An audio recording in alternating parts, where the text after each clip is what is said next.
Travis's dog is here. I'm very happy. We're gonna meet Travis's dog. We got one sheet. Yeah, I put together. Little Dexter is our guest. Dexter's here. We're gonna meet little Dexter. Sam cooked up a nice one sheet. And then we're gonna do line of the day. I saw a picture of Dexter earlier wearing a little jacket for his walks outside, I guess, when it's cold. Yeah. Oh, it's in the one sheet. Well, silly me. I should have, of course.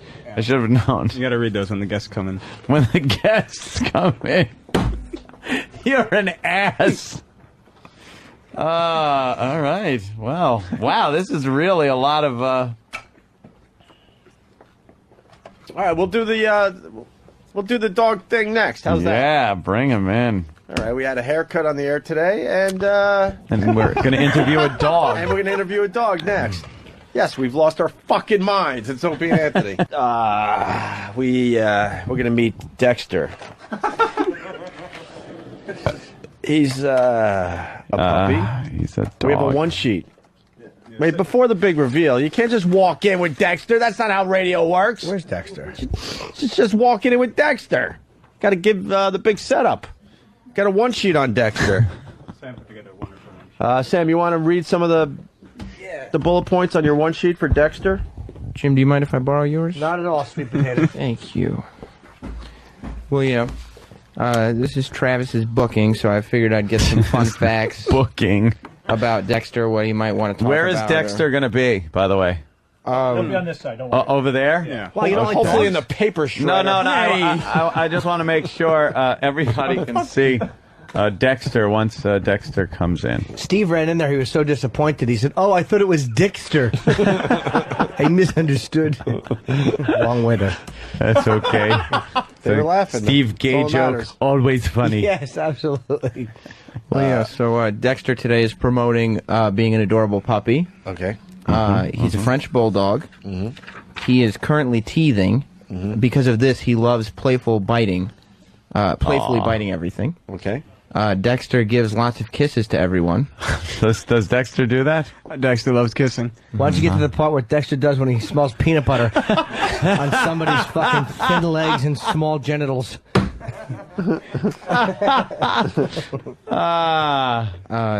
Dexter hates wearing coats outside. He does. Yes. Yeah. Yeah, I went through a fact checker on this. Oh. When Dexter goes to the bathroom outside, he gets a liver treat. Oh, really? Yes. Like Jimmy. Yes. Yes. And that's what I give a fucking dominatrix when it hits the chest target area. It's your liver treat. Exactly. The hepatitis in my liver after I eat it. By the way, we're in bonus time, so you can't complain about this part of our show. Yeah, go fuck yourself. This is free stuff right now. Oh, What no. else there, Sam? Well, interesting story, actually. Yeah. Recently, Dexter had a parasite, but he's taking medicine for it, and he's feeling much better now. A parasite? Yeah. I can't wait till he comes in. We can see what kind of parasite it was. No, it's invisible. Is it a ringworm or something?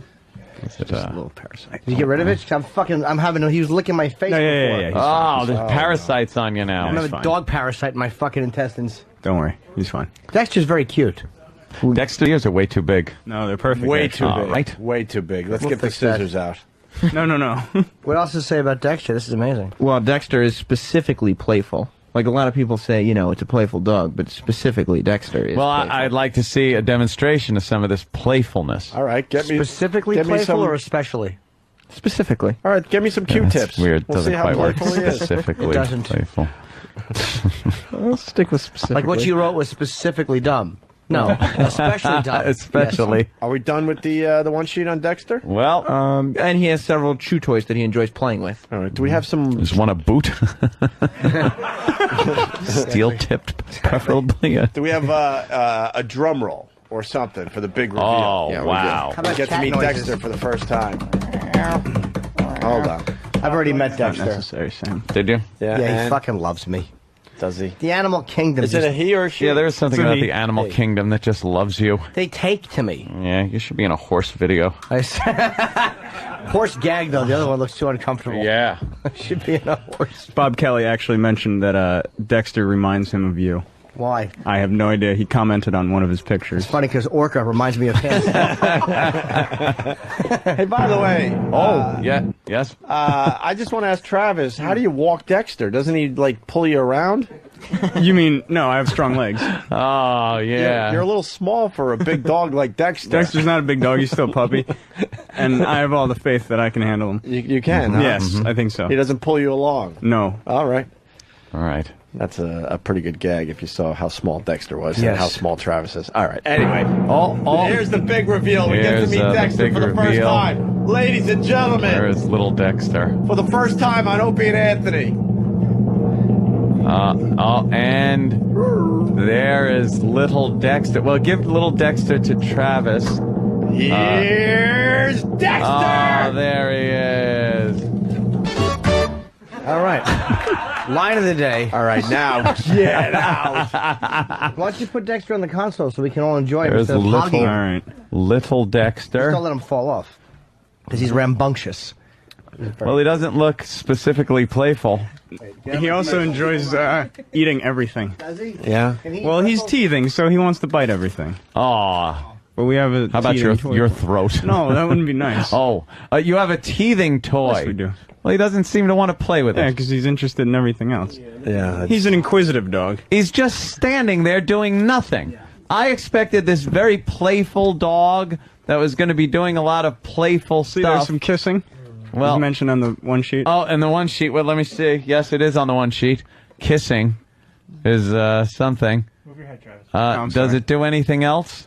Could someone get me some prime rib? I need an excuse. Oh boy, you remember Chester? That's for the people that. Oh, the poor dog heard the Chester, noise. after Chester eats your dinner, Yeah. he got a liver treat too. He's licking my warts. I know it smells like me, kid. All right, the ears are a little large. What's that? The Aren't ears are they actually big? perfect size. Does he grow into those ears or what? I've been told that they're perfect size. Perfect Oh, size really? ears? Yes. For a French And is bulldog. this a pure Adorable pup? breed? Yes. Yeah. Oh, it is a pure breed. How much was this? Is there a price tag on that dog? No, he was more than my new TV. Stolen. Oh, more than a new TV. 2000. $2,000 for that for a dog. That's a $2,000 dog. Yes. Look at his little cute eyes. He was Wow. he was 25. Oh, 2,500. Yeah. How big will he get? He'll get between 15 and There's- 30 pounds. How big are the other bulldogs? Right. Bulldogs. English bulldogs? enough How big about are the those? dog. Like about the same size. No, see, he likes to eat everything. Unfortunately, Oh. Derek just told me from the other room, Dexter's people are telling us he's got to go. Oh no! So, Oh, Dexter, we love you. Hey, if you're in New York anytime, you just come back in. Yeah, but You have carte blanche to the show. The publicist gave us a hard time. They're like, you can't ask him about mites or eating his own shit. Well, Oh, young fellow. Anything to there's add? a little. The microphone. Anything else to add to this? No, I don't think. Well, Jim wanted to see Dexter, so we brought him. Yeah. Yeah, I did. He was very cute. Very Look, nice. don't bite the wires, Dexter. Don't eat the wires. Well, he's teething. That's what the one sheet said. Yeah. Very In good. that. Anthony. Specific. Well, we'd love to have a little more time, but yeah. Dexter's people. You're Dexter's people. You got Regis? Yeah, he's got Regis to do. Is that it? Yeah. Is that what he's doing next? He's on his adorable tour. shut up. Here's so Scotty front is saying, and punt that fucking dog. Oh, he's very Oh. cute. Oh. You don't want to punt the dog. Where you going? Let's see. Where's Look, Dexter Jamba going? Juice. He's exploring. Yeah. Away from my phone. Can we smell his anus? I have. Ew. Did Do whatever smell you want, Opie. I did a nose brush against it, against the bung. Against the bung. Does it smell like fresh puppy? Yeah, it's cute. It's like baby feet. Except it's a dog asshole. Ah, shit. Dexter's a sweet boy.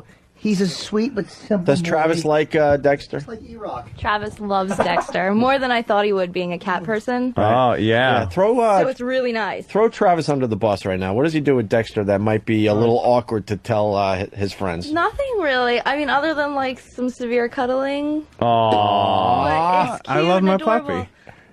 No, not my poster. oh, that's Not my great. poster, Dexter. Photographed.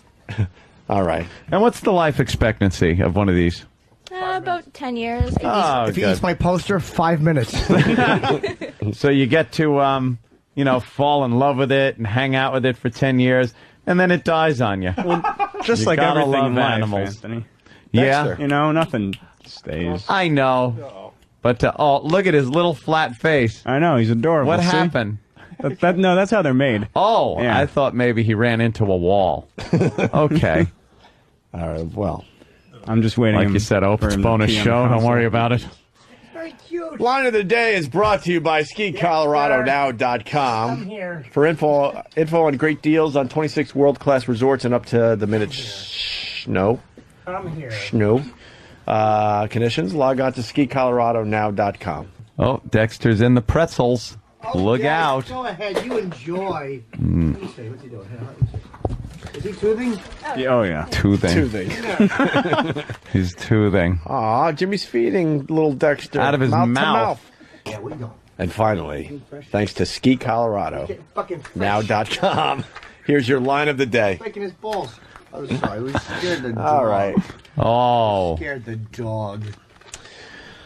Everyone have a good weekend. We'll see you Monday. Yes. Hopefully we'll have more Dexter? Yeah. more Dexter and more about this country bullshit that's going on. More Dexter, more gooder. More good. And Jimmy, have fun at the Brigada down there in Atlantic City. Look at Yeah, don't sniff his asshole. Sniff his ass. Jimmy.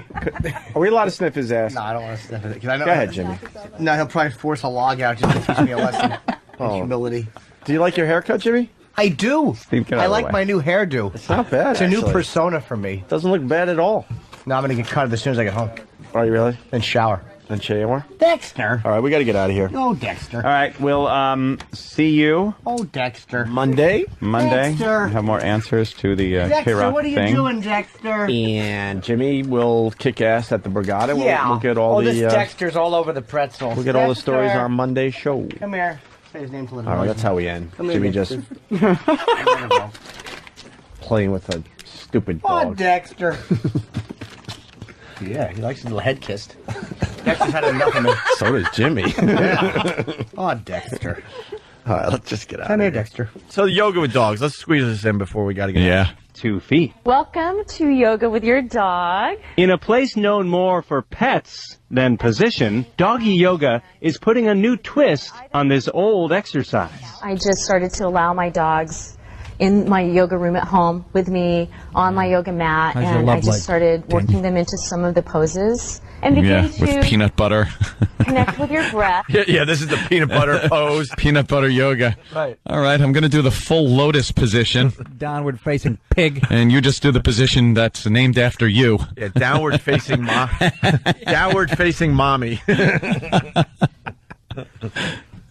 To connect with your breath and with your dog. Lift the fingertips up. It may look a little odd, but Brenda believes the dog called the lipstick really rub. do get something out of it. They, of course, get some of the health benefits. We incorporate some massage into the the yoga practice for them.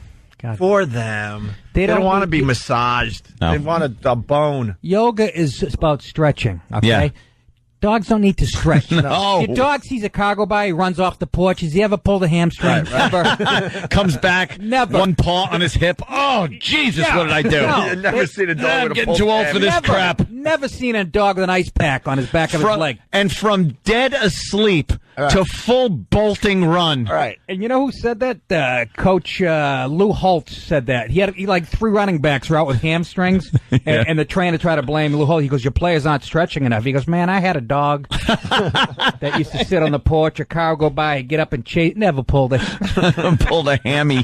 That's so true. Oh, and every damn. dog is ripped. They got all their muscles in the right place. Sure. And They don't. they don't need stretching. They don't need breathing. They don't need yoga. Some Travis's fat little dog. That Your dog's getting fat, disgusting. Travis. Your stupid little French friggin' fairy dog. It's getting too fat. A French bulldog or something like that. Yeah, he's got I a love French those dogs. bulldog. It's that why you're spoiling it. Because I've seen pictures on, of course, any site that you have anything to do with is flooded with pictures of your stupid dog. I'm glad you're looking at my Dexter, dog.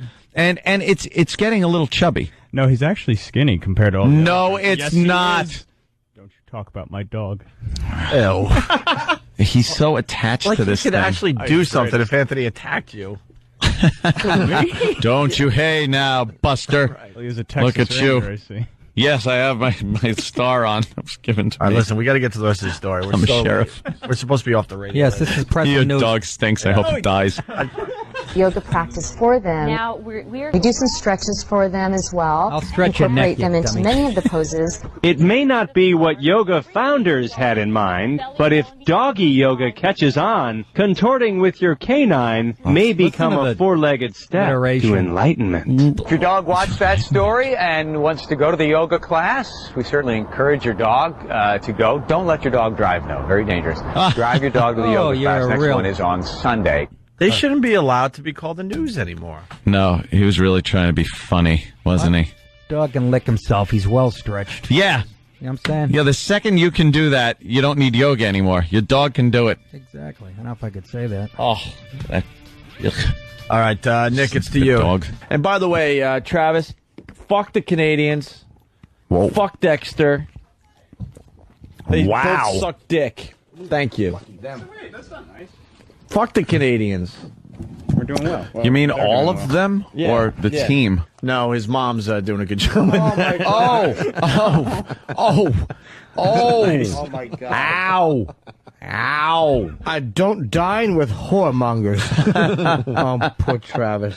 Fuck your, I was going to say Canadians. Fuck your Canadians. They I'm rooting for the Rangers because we have tickets to the Rangers' second round. Ooh. Just in case the Rangers and the Canadians both win. Yeah, him and his You're chick. hedging your bet. Big fans Yes. of the Montreal Canadiens. I gave up my my ticket so they could go see the Canadians play this Appreciate year. it. Hopefully, when Very you're much. out at the game, your dog will drink Clorox. That's right. And you'll That's come not home nice. and That's find right. it dead. That's right. Your fat little dog, Isn't that Dexter. mean? We hope Dexter gets into the medicine cabinet while you're enjoying the dumb Canadians. Yeah. No, Dexter's And as you're home sitting alone there right now. enjoying the game, he's eating something poisonous that will kill him. Like a fucking urinal mint. A nice urinal cake. Here you go. Here you go, shit dick dog. Yeah. Have a urinal cake Yeah. dessert. Dexter sucks. I know, I like to understand why fucking you all put hate some. my dog. We don't hate your dog. We just hate your love for it.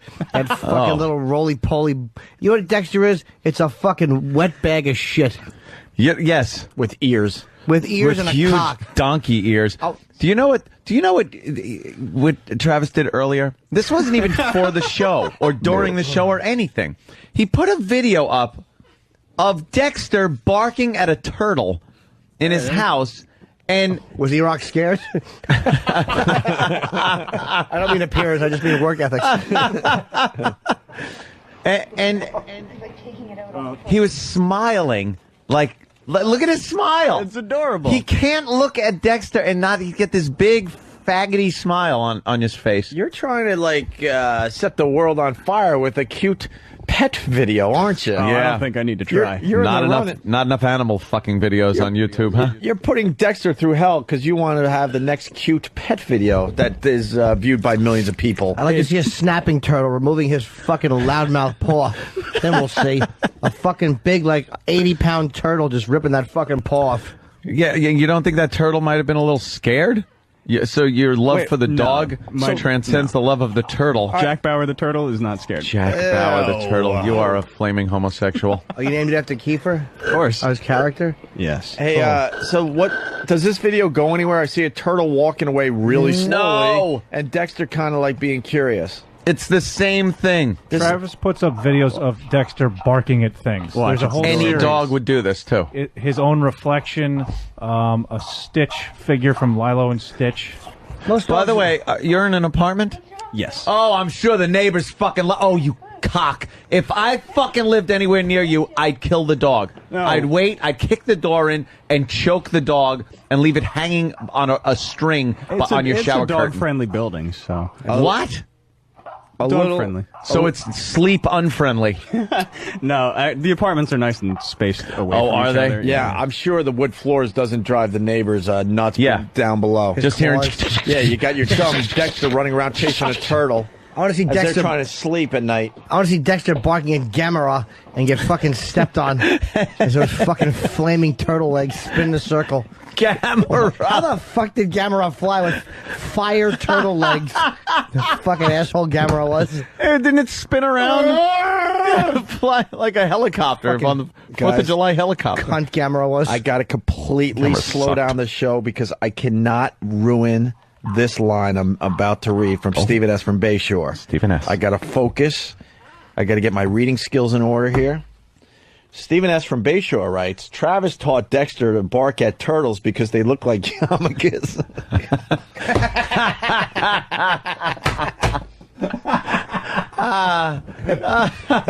We all know that Travis's mom ran off with a Jew. Ran off on her back. Fucking. I'm sorry, Travis.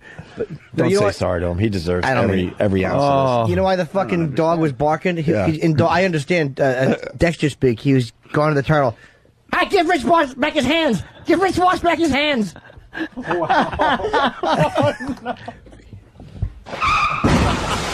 Cock meat. Don't pull my fucking hand over there. I said choke yourself.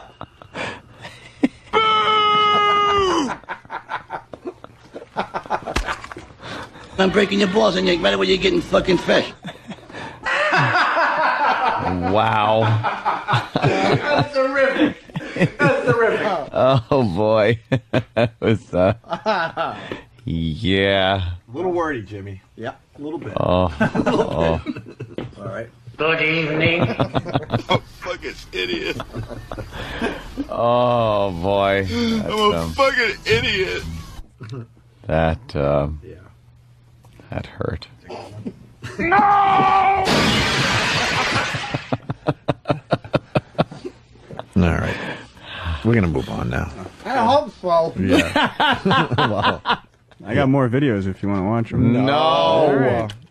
Oh. If you got videos of your mom, yes, but see. What? That's not cute. Oh, I'm sorry. And also, don't forget about the 200 photos that Travis added to his MySpace of the dog. 200 photos They're a big on his hit. MySpace of his dog Dexter. Steve wanted to bring audio of a man coming to the radio show. Are you kidding me? Steve, you can have this bus. Thank you. Here goes Travis crawling from the wreckage. He leaves. Park bus here. Why are you bringing this? Remember the screaming black guy that had the loud orgasm? Well, some listener found another clip of him. And by the Oh, really? I thought we had celebrity orgasm too. Yeah, we do. It's going to be a little... Should I play the original first? Yeah, you Yes. might as well. If I can find it quickly. This is our orgasm break for everybody. It's for Steve. 10 or 9. What's that? 10 or 9. 10 or 9. Oh my God. Oh, Than, help me, Than. Oh no, I don't. I can't seem to find. Oh, it's okay. I don't. Okay, here it is.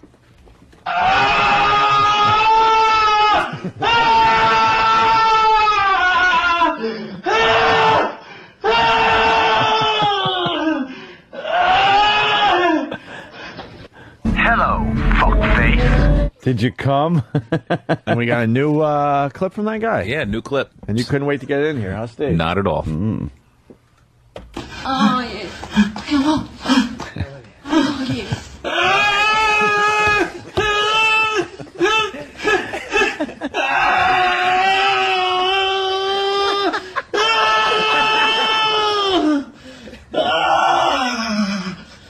Oh, feel that pussy.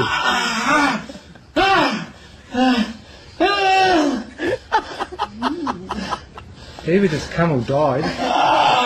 Damn, that must have been good. This guy's a one-trick pony. That guy is an ass. It's a one-hit wonder, Who's man. fucking coming like that? Seriously. Yeah. What chick wouldn't just look at you and go, "What the fuck are you doing?"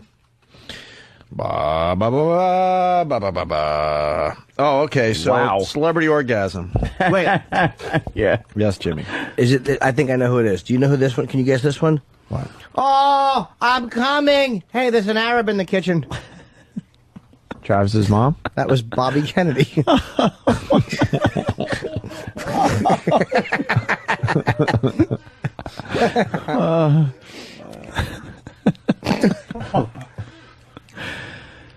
All right, you started a good bit, I'm thinking. Celebrities coming. Celebrities coming. What's the You phone gotta number guess here? who it is. Oh my God, I don't even we're know what gonna the phone number come. is. We're gonna come.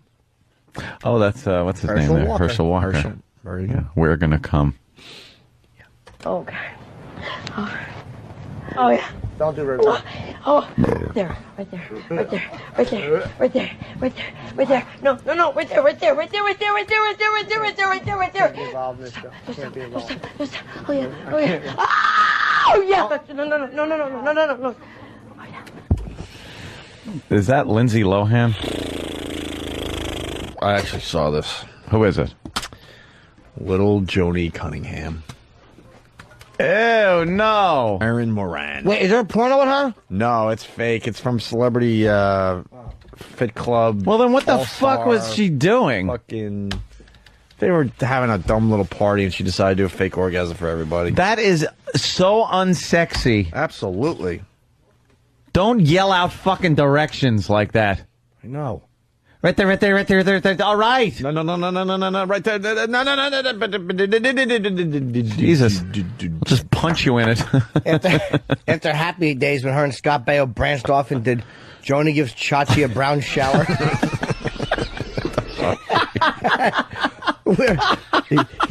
He called her, because she shit in mid-sentence, he goes, give it to me short curve.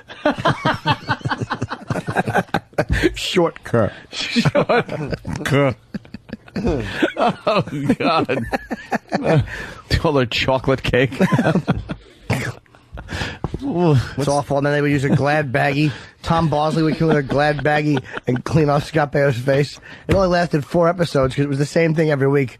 She eats for the first half and then shits on his face for the second half. Joni Gives Chachi a Brown Shower. And Fonzie's other little nephew Spike would come in and give Chachi's balls a tickle.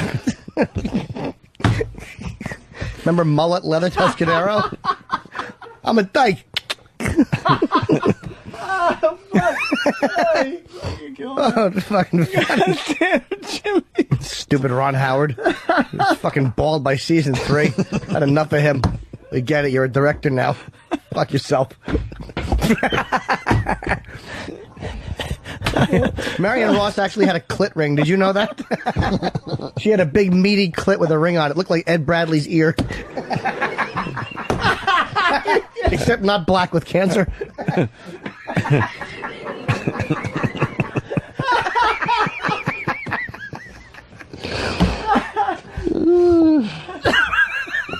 Fuck, man.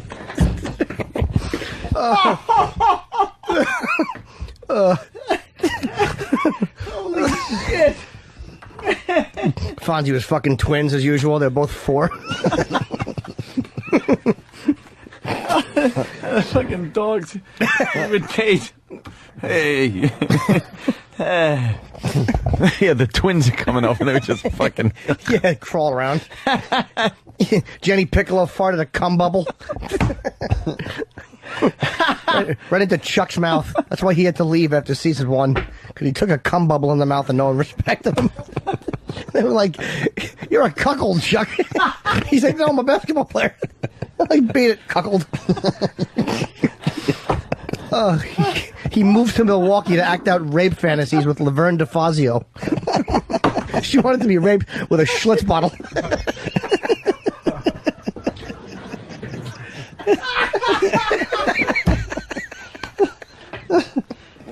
Oh, my fucking stomach hurts.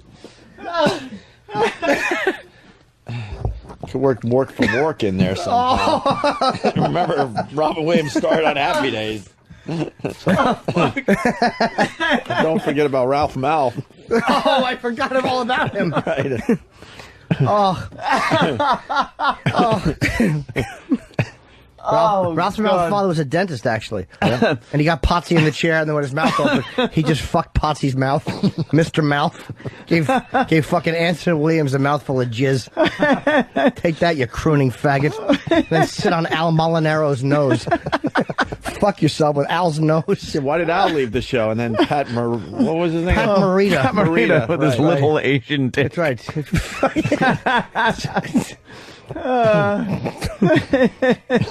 He actually wanted to do that first movie with Joni. He wanted to call it The Karate Cunt, but they said no one will put this on a billboard. It's got to be kids.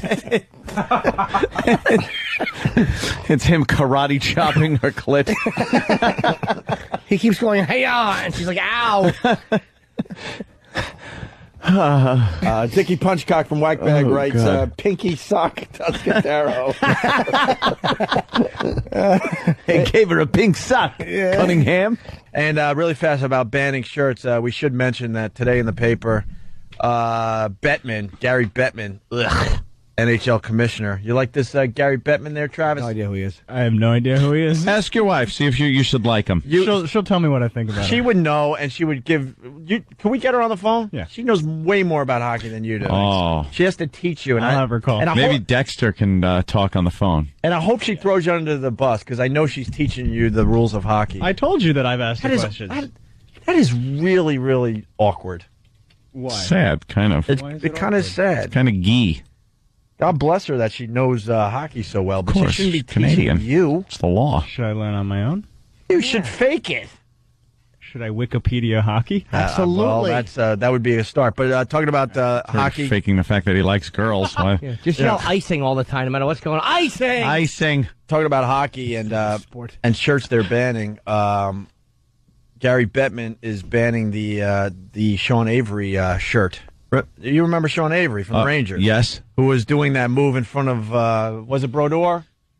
Yeah. He was kind of. What was the move again? Yeah, he was kind of trying to block his view.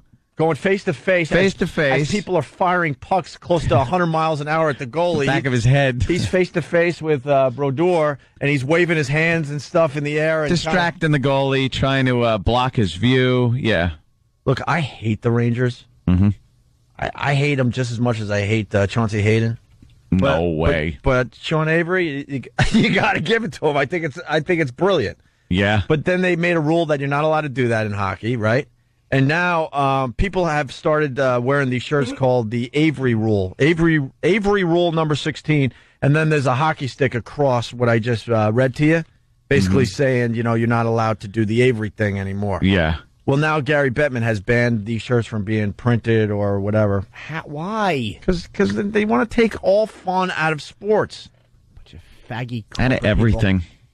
Fun is being removed from everything. Just surgically removed. I'm a huge fan of the sack dance in football. Huge fan when these sack dance. Oh, huh? But huge ball joke. Never mind. Oh, all right. I thought Gastineau used to make a complete fool of himself, but it was hilarious to watch at home. I love when they score a touchdown and just lose their minds in the end zone, looking ridiculous. And they're trying to they took most of that away. Yeah. The celebrations and stuff. That's what makes it really, really interesting. Gastineau was a douche. Oh, when he would sack somebody and just do that stupid dance. I know. Thank God he found boxing. Yeah. He was sacking his women. Are we allowed the Yankees to... I get pretty crazy. I go to a game. Like, I'll start yelling, like, no batter, no batter. Wow. Stop it. Yeah, I've been thrown out a few times. Ladies and gentlemen, Travis's wife, the man in the family. Although you don't look like a man, Lisa, I don't want people to confuse that. Right. A lovely, lovely, lovely girl. But you wear the pants. You certainly wear the pants in the family when it comes to hockey. Now, take us through this whole Travis all of a sudden liking hockey thing, because I know Lisa's a hardcore Montreal Canadiens fan, originally from Montreal and all that. Mm-hmm. There's not really much to say about it. He just kind of jumped on board, Like, I'm so obsessed, and I always want to watch it and listen to it and follow it, so he kind of does it for me. What was the most awkward moment? Did you have to, explain icing to him or something like that? No, he was pretty good. He's, Travis and, his research abilities, so he pretty much self-informed himself, Uh-oh. Well, I told him I've asked questions before. Yeah, well, nothing. But nothing a boy's stupid. got to learn. Boy, that's not the first time that she's heard that. That's a role play thing they do, by the way. When she walks in with the special belt on, a boy's got to learn. Boy's got to learn. Oh, Travis, you've been a bad boy. You got to go into the penalty box. He's cuffed, face down, buttocks in the air. Boy's got to learn. How's little Dexter? He's Oh, great. who cares? He's in for his walk this morning. Hey, you got to stop talking about poor little Dexter. Yeah. These guys are pretty harsh on Dexter for the most part. Oh, They're a little dog. What do you mean, these guys? What? I've jumped on that. I think I'm so. just harsh on you and your mommy issues, but That's true. I've kind of left your dog alone for the most part. I also want to drive a dump truck over that stupid Jack Bauer turtle. Oh, I know. Soup out of him. They got a turtle named Jack Bauer? Oh, yeah. Of course, because he's such a gay fan. That was my idea. Fanboy. Yeah, I know it was your idea. It couldn't possibly be Lisa's. No. Here's a little sound effect from little Dexter. Oh, little Dexter. Know what I love about... And the turtle. How annoying is that? Bauer, owned by Ass and Off.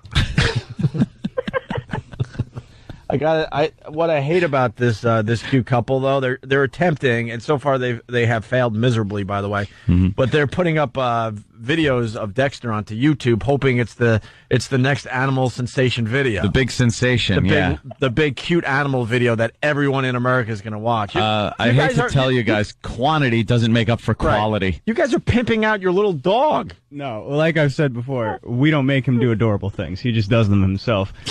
Oh, God. And if we want to videotape him. You guys are like parents of like a child star. You're pimping your own. Oh, he is a child star. Oh, is he? Yeah. What's your favorite cute Dexter video that you're attempting everyone to watch? Oh, geez. I can only pick one. Shut up. I do like the one where he's we put our turtle Jack Bauer on the floor and Dexter was barking at him.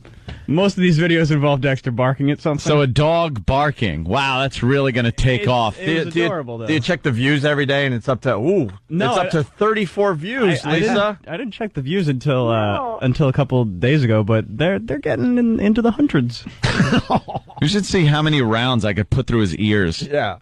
Because he's got real big, dopey-looking ears. But Lisa, Anthony's just trying to pierce the ears for you. That's all. Oh, I know. It's all right. That'll be easy. It's all good. 45 caliber piercing. No, that would be bad. Hey, Lisa, one other thing. When you go to Game 4 down in Philly, Yeah. you might want to leave the Canadiens jersey at home. Oh, hell no. See, you're one of those people. That's she's going to start some trouble for you, Travis. Yeah, we might have another IKEA. This could be an IKEA situation. That's crazy. Yeah. If we have another IKEA situation, someone's going down, and it's not going to be me. Well, it's going to be Travis. We all know that. All right, let's walk you through this. So you wear your Canadiens jersey down there in Philly, and someone throws a beer on you. What happens? Well, it's not going to end there. I'll be throwing shit back, too. Oh, no, sorry. you can't. I forgot where I was. He's cursing. She forgot. I forgot where I was. Right. What a potty mouth.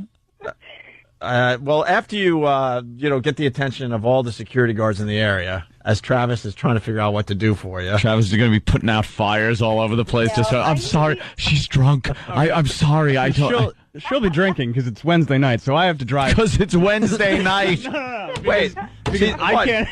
You're trying to say that Lisa drinks every Wednesday night? No, that's not what I'm saying at all. Oh. But, I have to be at work the next day. Yes. So I won't be able to drink and then drive home from Philly. Uh-huh. So she. Hey, Anthony, are you listening to this, by the way? Not at all. I didn't think so. I'll take after my boss. Not at all. But she will definitely be drinking. See, that's called responsibility. I'll figure it out. So she drinks every Wednesday night. Yeah. So the game happens to be on a Wednesday night. So Lucky us. You're going to have to drive back and forth to Philly. Yes. Yeah, that's gonna be a tough day. I'm gonna be a very good girl. I promise. I'm not gonna start anything. Habs fans are nice. We're nice. We don't go places and start crap with people. We're very respectful to the other team. We're the ones high-fiving at the end, like, good game. You rioted after the first round. High five. What happened? They rioted after the first round. You saw it on the television. Oh, my God. I'm so disgusted with my city right now. No, you're not. No, you're Turned not. over a police car. That's what you want from your city. And I got to tell you, until just now, I wasn't thinking about that. The video is of everyone losing their mind in Montreal, tipping over police, at least one police car, setting it on fire. And stupid me, because my team's long gone. I swear to you, when I saw that, I'm like, oh, wow, the Canadians won the Stanley Cup, I'm thinking. No. It was after the first round. First round, and they're flipping cars over and burning them. Yeah, like 16 police cars or something. They're idiots. I'm disgusted. I'm ashamed almost to say I'm from Montreal, but what can you do, right? This will mean nothing, but I've been to a lot of cities across North America, and Montreal is probably the coolest city I've ever been to. My God. Have you ever been there, Jimmy? few times. You don't like it? I like it. They got that old section that's cool, then the new section is really hip. Yeah, it's great. Lots of things to see and do. Toronto stinks. Yeah. Toronto, for some reason, decided they need to live in the year 1967, I'm going to call it. Toronto is like the Tijuana of Canada. It really is. It's like a tourist place that you go to if you're from the States just to get like sleazy entertainment. Toronto? No, Montreal's got some action. No, I mean like, but not good action. I'm talking about Toronto, like the actual city. Yeah, it's very bland. The colors are very neutral. The stuff that women wear extremely neutral. Like it's like 1967. Really, with like the 60s. Amish. It's just weird. They have no pizzazz. They have none of that pizzazz. Huh? They try to be like New York City, too. Like, apparently they have their own little Times Square now in Toronto. They're pathetic. All they do is take things from other places and try to put it into theirs and make it appealing for outsiders, because people who live there even don't like it. When I lived in Buffalo, it was very exciting when we got to do the day trip to Toronto. Ooh. Oh, boy, was I disappointed on many occasions, except for the strip clubs with a lot of Asians dancing their asses off in Toronto strip clubs for some reason. Yeah? Yeah. Yeah, there's more Asians there, I think, than Montreal. There's a lot of Asians in Toronto. What are we talking about? You see this adorable video? Yeah, we see the video. Oh, God, no. There's your little dog barking at your little turtle. I wish he would have bit the turtle's little head off. Yeah. You know that he wanted to. Oh, I wish that turtle was a landmine. Hey, where do you live? Brooklyn. Oh, you're lucky. Why do you want a turtle? What do you do with it? And you know what annoys me? I say you're lucky because supposedly they're banned in Jersey or something. Turtles? According to Ralph. Oh, by the way, Ralph, thank you. Why are they banned? Ralph from Belleville. They're Thank you. They boring people to death? You're in an apartment? Yeah. You have people that live below you? Below me, yeah. And you're letting your dog bark on a wood floor and bark and jump around. They don't hear it. They don't hear it. We've Yeah. talked to our neighbors. You do? Yeah. Well, what's wrong with you? She does. Yeah, because a turtle walks very, very softly. Well, that shell and those hooves they call feet, whatever the hell they're sporting, doesn't make clump, clump, clump, clump, clump as it's trying to find its little water dish. But what about the dog yapping?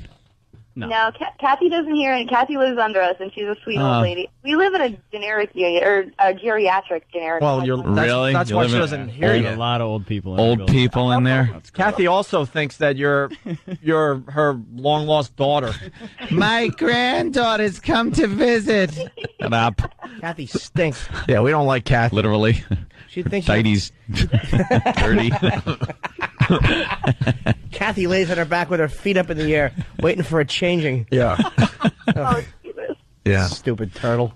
Kathy needs the pillow over the face. How great would it be if the turtle just attacked and killed Travis and Lisa one night? It just went ballistic. Just slowly nipped them. Like the bear. It just nipped at their little throats and they slept through it. Yeah. After game 4, they're both in a drunken stupor because Travis is not going to be able to help himself. And the turtle just starts nipping away all night long. And you wake up when it's too late because he has half your liver in his mouth. Killed by a turtle. How embarrassing. It would be embarrassing. All right, Lisa, I got to say go Flyers. You know that, but thank you. No, it's a good thing. That's actually good for you. But, have fun in Philly for Game 4. Thank you. Even though Game 1 is tonight, right? So you guys got... When is Game 4? Wednesday. Next Wednesday? Yeah. Oh, they're playing them fast, huh? Mm-hmm. Yeah. Yeah, every other day. See, when your team's avid, you kind of lose track. Thanks, Lisa. By lose track, you mean don't care. Hey, Lisa, we did forget to ask you, is Travis affected by Mommy leaving 7 years ago? You know what? I'd say no. I don't know if you mentioned, but my mother turned around and did the same thing like a year ago. To you? Oh, wow. Oh, you guys didn't know this? No. Holy moly. Okay, so I meet Travis, and, I discuss with my parents, like, don't go too much into the mother thing because of da-da-da-da. And my mother was just horrified. How could a mother do this? That's great. She turned around and did the same thing just last year. She disappeared and left the family. She's now in court with my father. It's a big mess. But wow. She did the same thing. Where did you and Travis meet? On disappointingchildren.com? Motherlesschildren.com. Oh, That's horrible. Where's mommy.com? As you're telling her the story, she's probably, saying, oh, that's terrible. But in her head, she's like, this is a great idea. Why not just pick up and leave? You know what? I think that's what it was. I think that whole story put the idea in her head, and she just decided, I hate my family. Everyone can drop dead and forget you all. And she just took off. Did she leave with, like, a rabbi? Like, No, she's actually, now my father has reason to think that she's turned bisexual. And wow, that's hot. He's playing like both ends of the feet. Yeah, and she's like apparently living with some guy, cheating on him with another guy and some chick. So. Wow. Oh, man. And what's Travis's why do we have to take a break right now? We need to know more. And what's Dad doing? Is he at least, going out? No, my dad's still, my little sister is 5 years younger. She's still living at home with my dad, and they're pretty much taking care of each other and stuff. Oh, but no, there's certain things that the daughter can't take care of, is what I'm saying. Well, well, you know what? My mother wasn't doing much of that either, so. Oh, wow. All right, I hear you. What tipped you off, Lisa? Like you were saying about Travis's mom, you're like, and do you believe she left? And your mom went, really? Left? No, without any repercussions. Yeah, nothing happened. She just left, and she doesn't have to deal with her family. She came to a realization that it's an actual option. She's happy. Wait, I could actually leave? Hey, we're so late for a break. Lisa, we're just touching the surface. We're going to have you on in the very near future. But a little advice from, it looks like Johnny Rangers. Johnny. Hey, look, I've seen the Philly fans pull opposing jerseys off children. So if she thinks she's going to be safe being a female, I hope Travis is packing. I can't wait for next Thursday's show. We will get the full report after Game 4 from Travis and Lisa, what happened in Philly. All right, Johnny, thank you.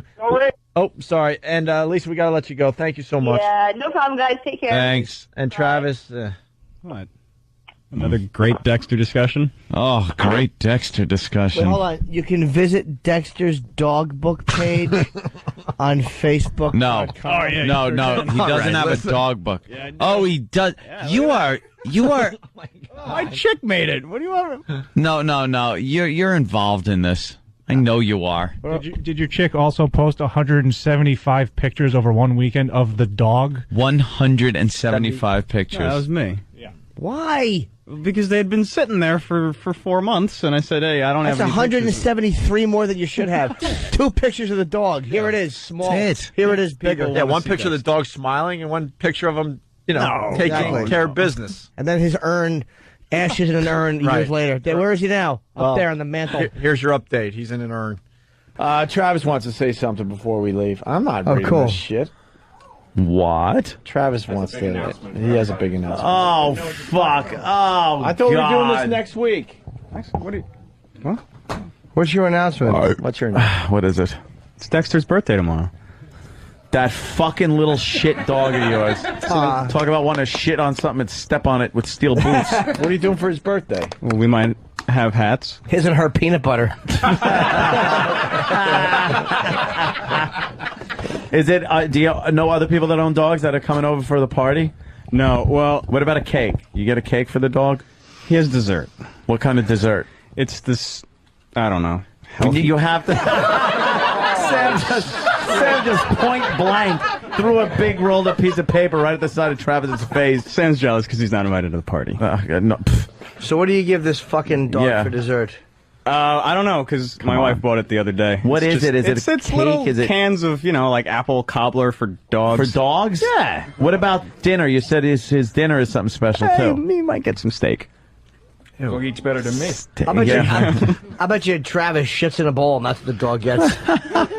The dog loves eating his shit. Yeah, we might have some... Travis for his birthday.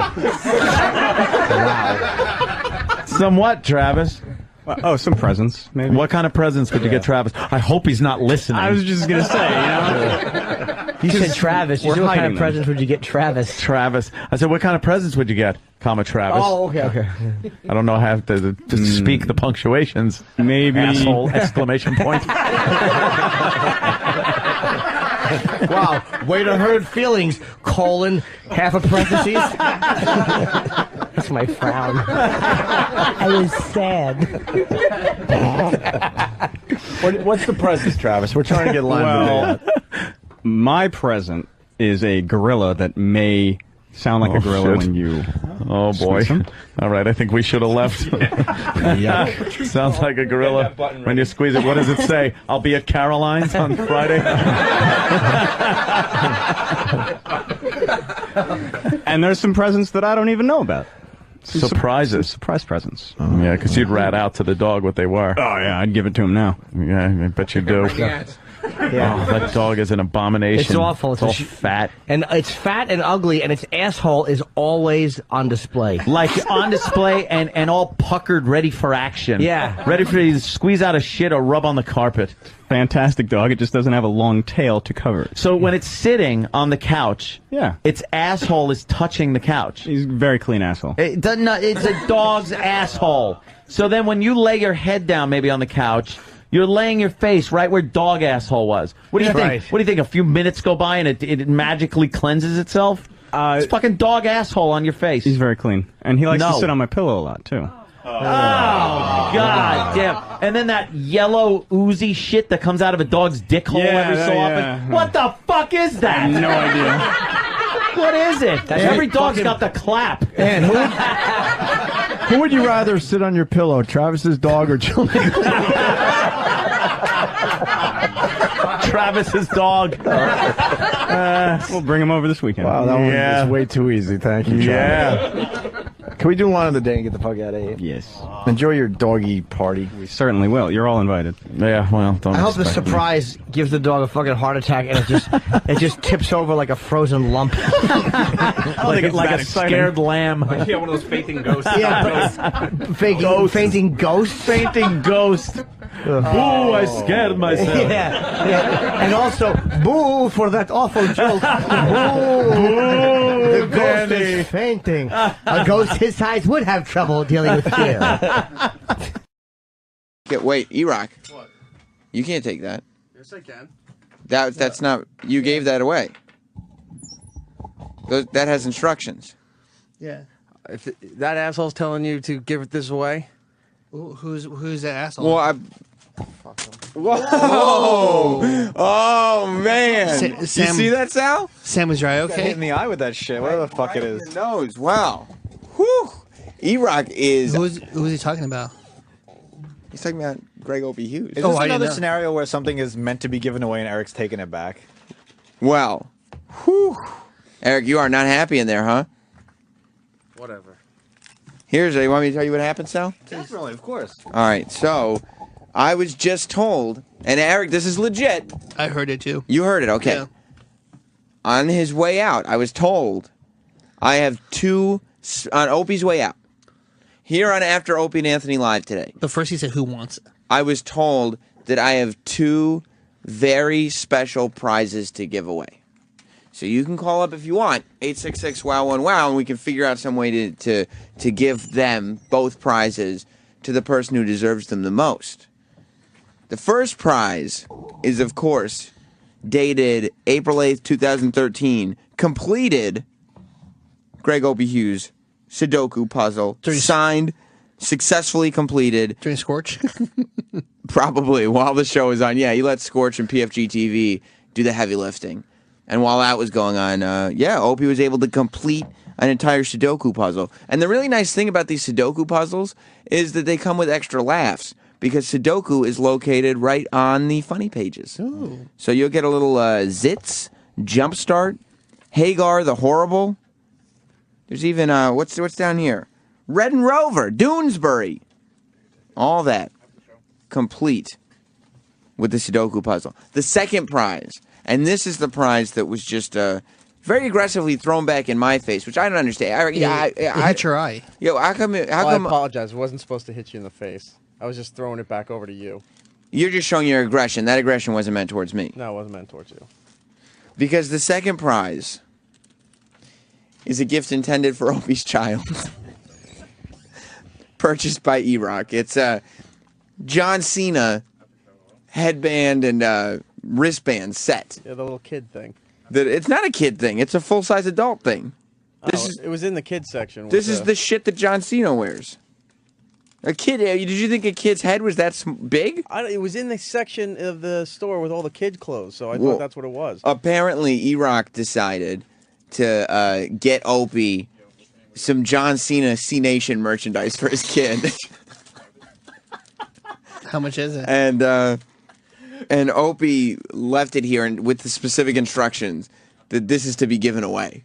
Can I get it? How much was it, Eric? It wasn't. I think it was like $10, $15. It's probably closer to 15, wasn't it? Somewhere in there. I mean, it's a set of wristbands, and it's WWE, and it's WrestleMania. It's not coming cheap. Like, it's more expensive at WrestleMania than it is on the website. You're upset about that, Eric? Oh, that's just another dick move. Can Eric autograph it for the giveaway? That's not even what he was keeping it for. He wanted to hold on to it tomorrow for his for someone else in his family. He said, "Make sure I get this tomorrow." So there you go. And that's what he did. Why did you buy his son some C-Nation stuff? Well, I didn't know what other kid stuff you would get. But why are you buying his son goodies at WrestleMania? Because he doesn't get anything. His kid? No, from the wrestling thing, I got it for him. I was like, "Here, look, bring this home," because you brought something home from the event. He wasn't going to go to the store or anything, so I gave it to him. Yeah, but his kid's like 2. His kid doesn't know he's at WrestleMania. Eric, you got to take that heart of gold of yours out of your body. I don't know. You keep setting yourself up for these things again. Did you not realize something horrible would happen? Yeah, I don't think so. You didn't? No. You decided to be nice again? Yeah. Boy, that don't work. No, because what happened on Friday? I don't understand. Friday, the story of the day was E-Rock wormed his way to go and pretended to help Sam.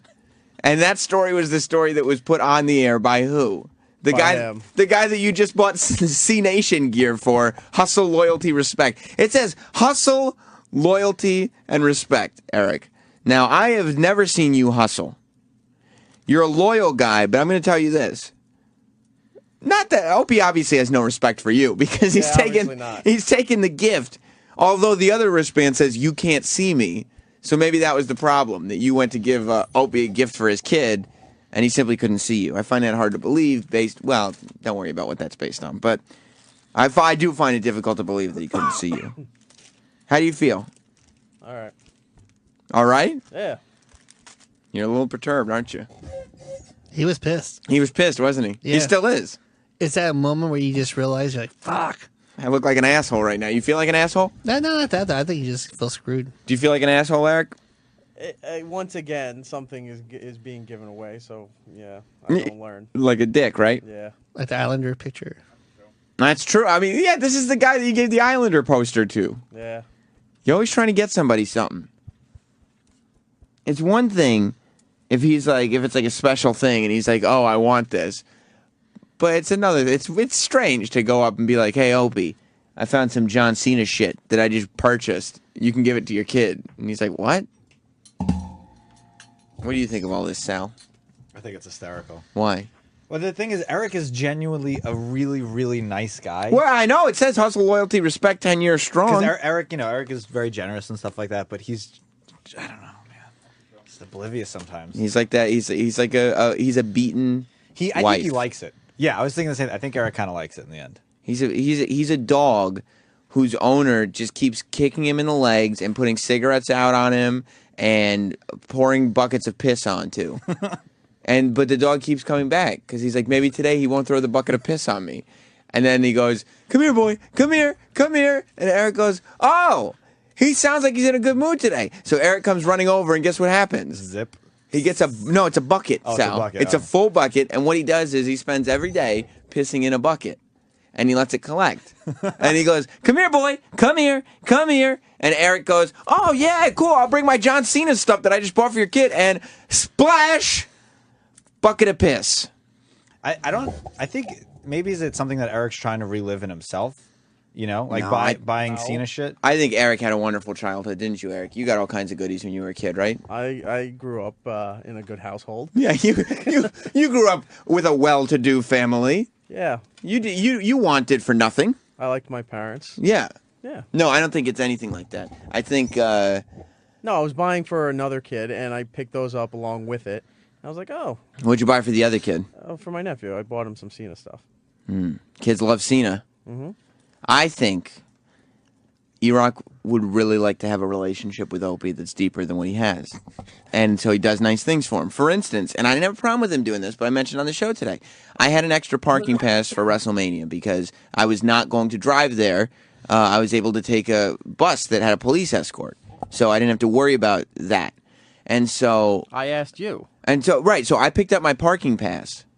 And I told Eric, I have an extra parking pass. I already picked it up, and I have an extra one because I had known that Opie and Jim were talking about that they didn't have parking.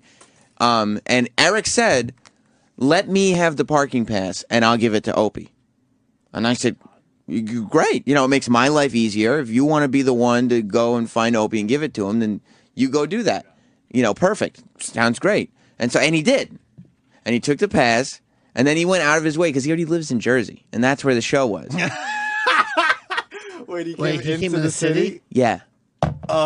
He came into the city. Well, I picked somebody else up too. Yeah, okay.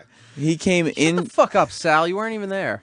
But you do that sort of stuff all the time where you try to like sideswipe someone to you get the credit. No, I'm not saying sideswiping him, asshole. If we had tickets and parking passes and we didn't give it to them, and they come in on Monday bitching and complaining for traffic or whatever, and they find out that we have these passes. Eric, I was here on Friday. I know the whole story. I got. Well, you weren't here all day Friday. What do you mean?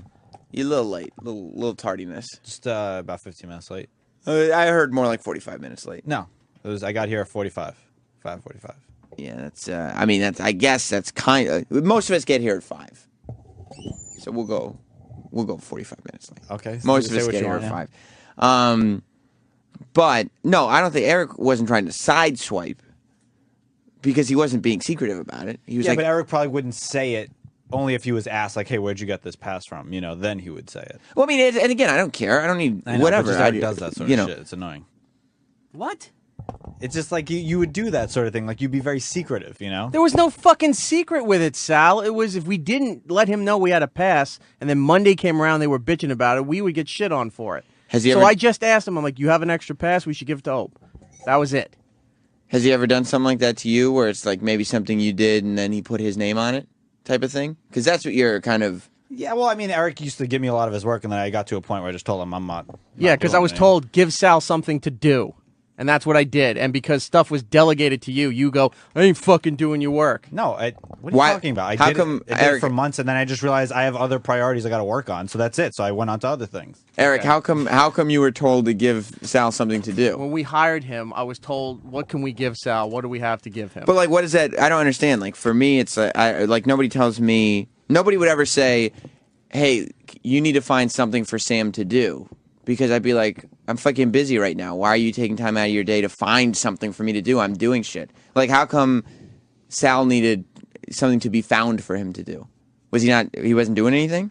This was when they were determining what Sal was actually going to do here when we hired him. Has that determination been found? I think everyone's still confused on that. Okay, everybody's still a little mixed up on it. Troy, have you been hearing this? Yeah. Well, I was here Friday, and Sal was really venting about Eric. Really? Yeah. Oh, yeah. See, this is the type of bullshit, and you remember when I brought this up. And this is what I told him in the office, too, by the way. This is why I brought this up before.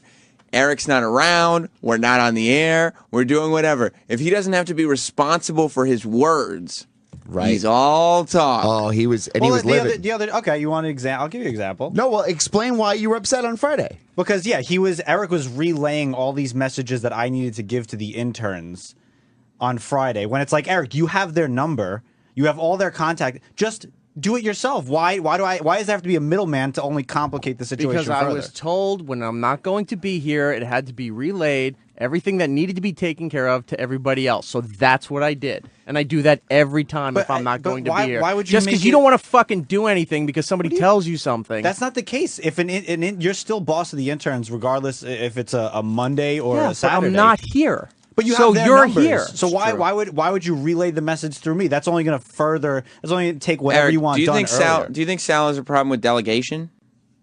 Sal has a problem. It seems to be with anybody telling him that, hey, you have something to do, and he goes, no, I don't want to do anything. No, I've never said no. I don't want to do anything. I just have an issue when you're trying to relay a message through me when you're the boss of the interns. Here's what I think of that. And Troy, you're pretty good at giving a truthful opinion. I think that Eric would give Sal the information because then somebody here would be responsible for the interns doing it. That if somebody in Jersey, like if I'm an intern, right, and somebody in Jersey tells me don't forget to clean up the studio, and I go, okay, and then I just walk home, nobody knew that I had to clean up the studio. Right. Because the dude's in Jersey. Now, if somebody in Jersey told somebody that was here to tell me as an intern to do it, somebody's going to make sure it gets done. Well, I mean, an employee has to be accountable for the work. You can't just give it to an intern and say, well, I texted the intern.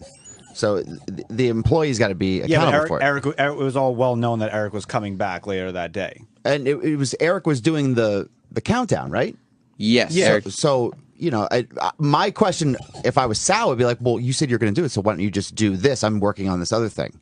Like, that's usually your job. You're coming back to do it. Was that what it was in relation to, Eric? I'm a little confused. Because I did the countdown, and I did your show. Right. I built everything except the indie countdown. Eric did, I mean, to Eric's credit, he went out there, and he did good work with me. Now, like I said, everybody was saying, you know, Eric, you know, it was a goof that Eric was there as my helper. Right. To Eric's credit, he did good work for me. Mm-hmm. I said it from the beginning. I can't look at Gary or Rob or Steve Blatter and say, I need to take Eric away from the show to help me at WrestleMania. Right. However, if you will allow Eric to be there, he would be a big help, and he was a giant help there. Uh-huh. You know what I mean? Beyond that, he did all morning there with me, and then he came back, and he was here all afternoon working on stuff. Yeah. You know what I mean? He did the countdown, and he did my Sunday show. Yeah. So it's not like he tried to bail out of his work here. Right, and that's why I'm a little confused, because I don't think he was trying to pawn anything off. He was here all... When you're told when anybody is not going to be here, you have to make sure that the things that you're responsible for are being covered. Okay? Yeah. And the way things work around here is they need to document everything or know that somebody was talked to. So when things had to be laid out for what had to be taken care of during the show and after the show before I came back, that's what was done, and it was sent to Sal, it was sent to Travis, and it was sent to Rob. What specifically... I don't know what he's complaining about, because there was nothing out of like that was overwhelming for him that I asked to get done. No, Eric, what specifically were you complaining about? It wasn't work that Eric was trying to give me. What was the work? It was to do the PDTs for the weekend. He's like, "Hey, is the intern still there?" I said, "I don't know, Eric. I'm doing my own things right now. I'm occupied with that. You have his number. Why don't you just contact him?" He wasn't responding. That's why I wrote to you, because you're here and he's supposed to be here. Okay, regardless. That's a fairly accurate response. But Eric didn't tell me that. Eric's like, well... Did you ask him? No, but Eric just texted me this whole thing. I don't think it's Eric's job to say, hey, Sal, just to set everything up, I've already spoken to the intern, but he's not picking up his phone. So if you wouldn't mind, if Eric says, hey, find out if the intern's still here and tell him to do this... It's and just you he didn't always do. Yeah, but you don't. Always does this yeah, but shit, you don't say. You don't text him back and say, "Why don't you tell him yourself?" I did. You texted him back and said, I'm pretty sure I didn't. I say I don't know where he is, or I don't even know what I texted you back. But okay, well then don't say I did, and then give me something completely different and say, because the fact is that you just said, it sounds like you were upset. And you just started talking about it with Troy and Roland, whoever was in the room. It's just like, why, let me know then that I'm responsible for the interns now. I was never told that, oh, Sal, you're in charge of the interns if Eric's not here. You know what I mean? So all of a sudden now it's another thing I got to think about throughout the day that, oh, Eric's texting me to do work to tell the interns to do. Well, it's not a matter of you don't have to be overarching in charge of the interns, but if Eric goes, hey, help me out with this. It's not crazy to be like, oh, okay, it's a weird day. Eric is in Jersey, because whether you think he should be there or not, Gary and Opie said he should be there, so he's there. I didn't say anything about so him going there. It's not crazy for you to be like, oh, okay, I'll help him out and do this. Is it? No, but I do understand both sides of the story here. I do understand because, first of all, it's frustrating for Eric because Sal a lot of times doesn't want to work. He doesn't want to put in the work that it takes for that position. I've always helped out Eric, though. For that position. And then at the same time... What position?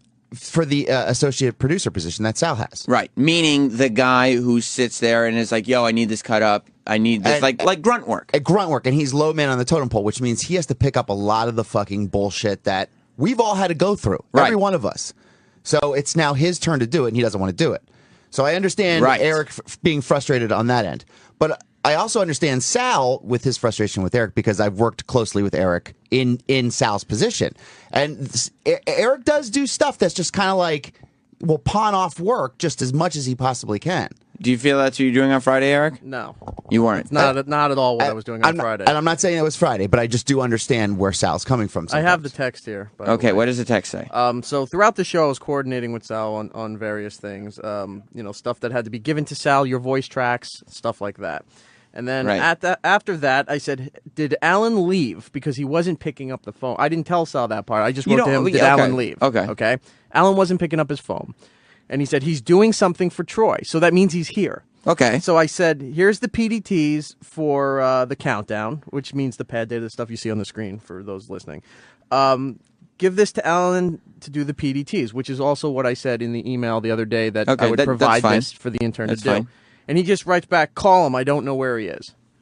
So Sal's issue was that he didn't want to tell the intern to do the work. It's not about. I didn't know that Eric wasn't able to get in touch with it. In my mind, I thought the scenario was Eric is just telling me to do something just to tell the intern. But something. that seems to happen all the time, where even the littlest thing that has to be covered by anybody here.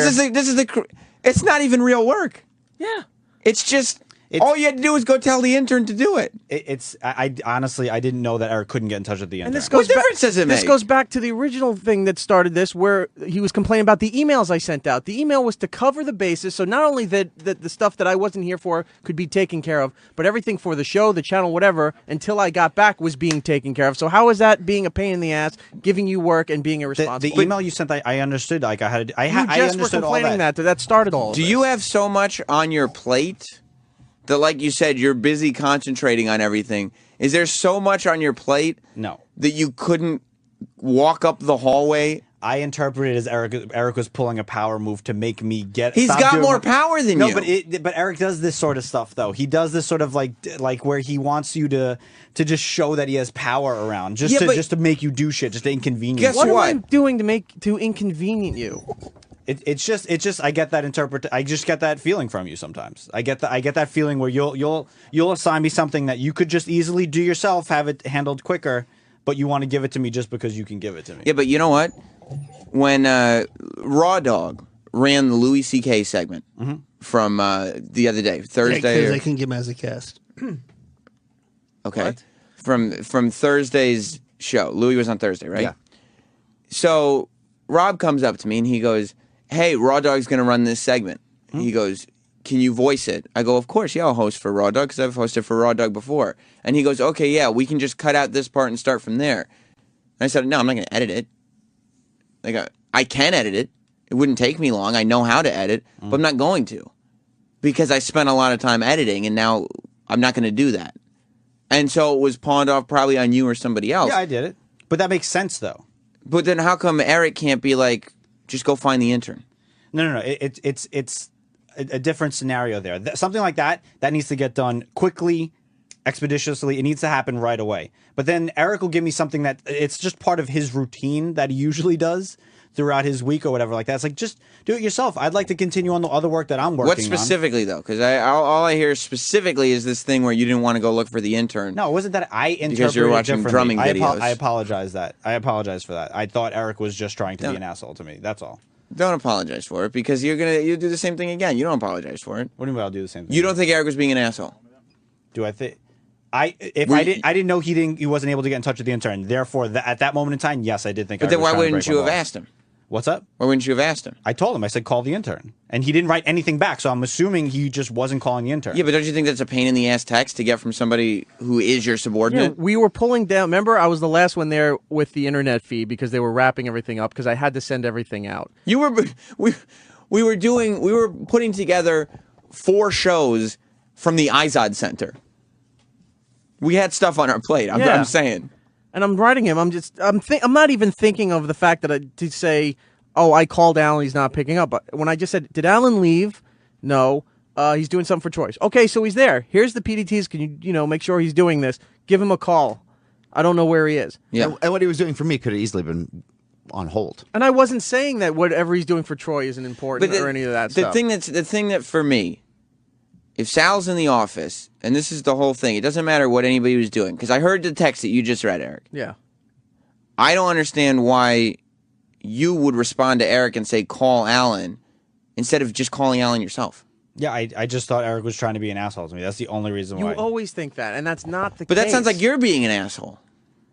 Because you're saying call Alan instead of being like, yeah, I will help you out because we work together. Right. No, I understand. It just didn't make sense to me because Eric was coming back to here to work.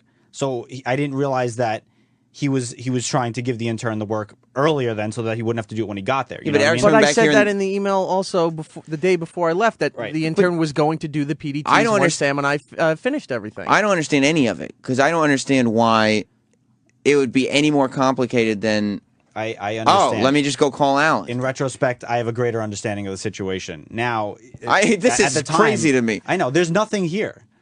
There is something here because we have to analyze the fact that you can't just like read a text and do what the text says. Well, there's been Sal is frustrated because I think he thinks a lot of work has been pawned off on him from Eric. So, like a lot of Eric's work that he could handle has just been given to Sal to do. So Sal, I think, is just frustrated and was like, "Oh, this is another example of this." It mainly comes from Eric. When you guys give me work that you need a hand with, it's usually a little more. How do you describe it? A little more intricate, I guess, a little more technically involved. Makes sense to you. Yeah, it makes sense. It makes work he wants to do versus work he doesn't want to do is what it is. Yeah. Because the work that was given to Sal has always been approved by somebody down the hall. So you think that when Troy and me give you work, it's that Troy and me have our specialties. This doesn't fall into that, so we give it to you? Right. Or is it that you like the work that Troy and me give you and you don't like the if stuff? anything, the work you guys give me is much more involved. It's not but isn't necessarily it more pleasing. It's not more creative? Yeah, it's definitely so doesn't more that make creative. it more interesting? To an extent, Yeah, but but for a lot of the work that Eric is giving me is just simple like loading. It's just utility mindless work. Yeah. So that's the problem then. You don't like doing the mindless work. It's not that I like doing it. It's just like if he needs it done, why can't he just do it himself when I could be doing other things? Well, you know what I mean? you also got to understand that Eric is 2 levels above you. Right. Do you know what I mean? Like, I understand the power rankings and all that sort of stuff. He's a senior producer, so I mean, technically, he can say, "Do all my fucking work," and sit there and just delegate the work. Now, that Eric wouldn't do that, nor would it be fair for him to do that. But I mean, technically, he could. I mean, that's Sal's job, right? And the other problem, I think, is there's no boss that the employees fear. Do you know what I mean? That's running the show where they're like, they tell Sal like, you need to do this because like really like Eric can't fire Sal. No, he can't. Put him on suspension. So it's like there's nobody that has that authority that works directly with the show. Let me talk to some of these folks. People have opinions. Kevin in Texas, you're on the after show. 2 things. First off, Sam, you did a great job yesterday. It was badass. Thank you very much, man. Yeah, and by the way, the WrestleMania show, and I got a lot of comments from people who enjoyed it even though they weren't wrestling fans. So if you have any interest in me doing interviews with wrestlers, it's going to go up on demand. We can get it up later today, right, Eric? Yeah. Really cool. Yeah, we'll get it up. I'm sure Eric will just ask Sal to do it. I was going to say, we'll get it, and then I'll go do it. So. We'll have it up on demand later today. It's got like new interviews with like CM Punk and Paul Heyman and Dolph Ziggler. I asked Dolph Ziggler about Amy Schumer, so it was exciting. But go on, Kevin. That was cool. Second thing, Sal is a whiny bitch. Oh. He's not a team player. He's, why not? Why question anything? Just get the goddamn job done and be happy that you're there. Eric's got seniority. You got seniority. Just get the things done and move ahead. Quit being I hear this day in, day out on this show.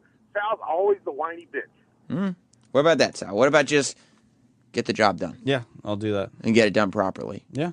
I mean, when Eric ever gives me something, I always do it properly. I don't like purposely fuck it up or anything like that. I always do it quickly and efficiently. I think that's very important thing to do. Yeah, but then you have something to say about it. Of course.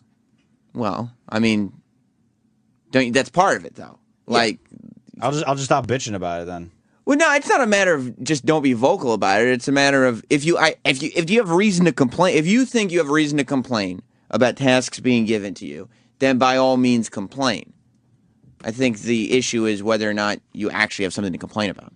Like, it doesn't sound, in this instance specifically, I don't see what you had to complain about. This one sounds like Eric was in the right and was just like, just call this kid for me. I'm doing stuff over here, and you were like, oh, fuck Eric. Right? Yeah. I mean, is that far from the truth? No, that's exactly what happened. So, yeah. Let me talk to Gus in Houston. What's up, Gus? Hey, I know the whole Sal's a whiny bitch. I think that's just a foregone conclusion, so I'm not even going to make that point. Good. I think that he confuses on-air Eric with Eric is my superior off-air. So off-air, it's not a fucking bit. Dude, they ask you to do something, shut the fuck up and do it. You don't have to know why. It's called being a grunt. You have to pay your dues. I'm tired of this. Oh, my God, I'm so tired of this entitled bullshit, dude. Yeah. Just do it. Just do it. You have to pay your dues. You want to get somewhere in this business. You want to. I can see why Opie fucking hates you because he has to pay his dues. I'm not sure. Yeah, thanks, Gus. Yes, sir. All right, buddy. Do you want to get somewhere in this business, or you don't care? Of course. No. Tell me the truth. I absolutely. I would love to advance further. No. I know you would love to advance further. Who wouldn't love to advance further? But do you want to go further in this business, or is this paying the bills while we work on music? I love working here. I love working for the show. Of course, I want to further myself. Yeah. Do you really love working for this show? I do. I genuinely do. I hear like my friends who have other jobs. Like I have by far the most exciting job. Yeah, because I don't believe you. Because if I were in your position, I would not love working for this show. Many times, I don't love working for this show, and I kind of have a pretty sweet deal here. Of anybody I think here, that's fair of everybody here. What? What you just said. Oh yeah. But like, if I were in Sal's position, I would think most days I wouldn't like working for the show. I mean, Eric, I would assume your worst days on the show are when you're getting shit upon, correct? Yeah. Those are the days that you like working on the show least, correct? Well, who would enjoy that? Correct. Which is why, I mean, it happens to you a lot. Which is why it would make me think I wouldn't like that. And he's not going to say that he hates the show, because then everybody's going to be like, fucking good, get the fuck out of here. Yeah. You know what I mean? So he has to say, he has to say like, oh no, I do like working here. Well, he also said too that he hears from a lot of people that like the show that you have a really cool job. So he might like the appeal of the job to other people. He likes to go out and be like, yo, look where I work. No, I don't think he flaunts it, but I think he likes hearing when people say, oh, that they know he works on the show. Oh, shit, you got a picture with job. Mike Tyson. That's crazy. So that's why he's liking the job, not because, radio was his thing. And I'm sure he likes the interest in him on, social media sites and stuff like that, because it's like all of a sudden people care about you. And it doesn't hurt. He's in the music industry. It doesn't hurt. He meets an artist and he's like, yeah, I work at Sirius XM. Yeah. I mean, I don't think he wants advance in radio. I think he wants advance in radio production, and or in audio production. That's why he likes the stuff that we give him, because it's doing what he does. Is that true or false? I mean, okay, I could say this for a fact. I love working with Troy and Sam, because I was pointing at you guys. Okay. Way more than I like working with Eric, because Okay. it's much more creative, and it has a. But was Troy right in the sense that you want to improve your audio production skills, not necessarily move further, advance in the radio industry? I would like to have more position of like what Troy has, where it's more production, like all day radio production, as opposed to doing the phones for 4 hours and then doing the other things. You got to understand, man. I had to do all that shit too. No, dude. I'm not. That'd be like an intern coming in and being like, so I would really like to get a job like Sam has, where he gets to go and interview wrestlers. Yeah. I just told you just asked what I wanted to do. That's what I wanted to do. Fair. I'm not saying give me that job. Sal's at a way better advantage than I was when I started. Holy because shit. I mean, everybody that remembers that was listening back at the time, I was trying to get Pro Tools. I couldn't get it. Yeah, for 2.5-3 years, they would not give me Pro Tools. Sal, day one starting, had Pro Tools at his desk. So Pro Tools is this, the editing stuff that we make the production with. And Troy's battle cries, his original complaints, because he's always had, progressively, you've always had some kind of complaint. Yes. But the original complaint that was brought to the show was, they won't give me the tools needed to complete this job. Right. Correct? That was the battle cry, and I was it? doing work at home. Right. I mean, do you think Sal would take production home to do it at home? Sal once told me, I'm not going to do shit at home. Yeah. Well, there you go. I looked at him like, what? I mean, I have a different mentality now. You do? Yeah. Okay. Yeah. You would do shit at home? Yeah, I mean, I do one sheets at home. I work on stuff like that at my place, but yeah. Grizz in Boston. Fuck it and suck it, dude. Yeah, buddy. What's going on? I just wanted to let Troy know Joe DeRosa headlined at the WrestleCon at the $5 wrestling show at midnight Saturday night. He did? Yes, he did, and boy, did he suck a big bag of dicks. Oh, come on, Grizz. Hey, it wasn't just me. I thought he was all right, but he got a bad reaction. Those nerds did not like DeRosa. Oh, I'm sorry to hear that. Thank you for calling in, Grizz, but that's... No problem, dude. I mean, we were talking about something else entirely. That's totally... Out of all the calls, we picked that one. No, I didn't know. This is blind. We don't have a phone screener, unfortunately. Denise in New York. Hi. How are you? Good. I just wanted to say I've listened to your show from the start every day.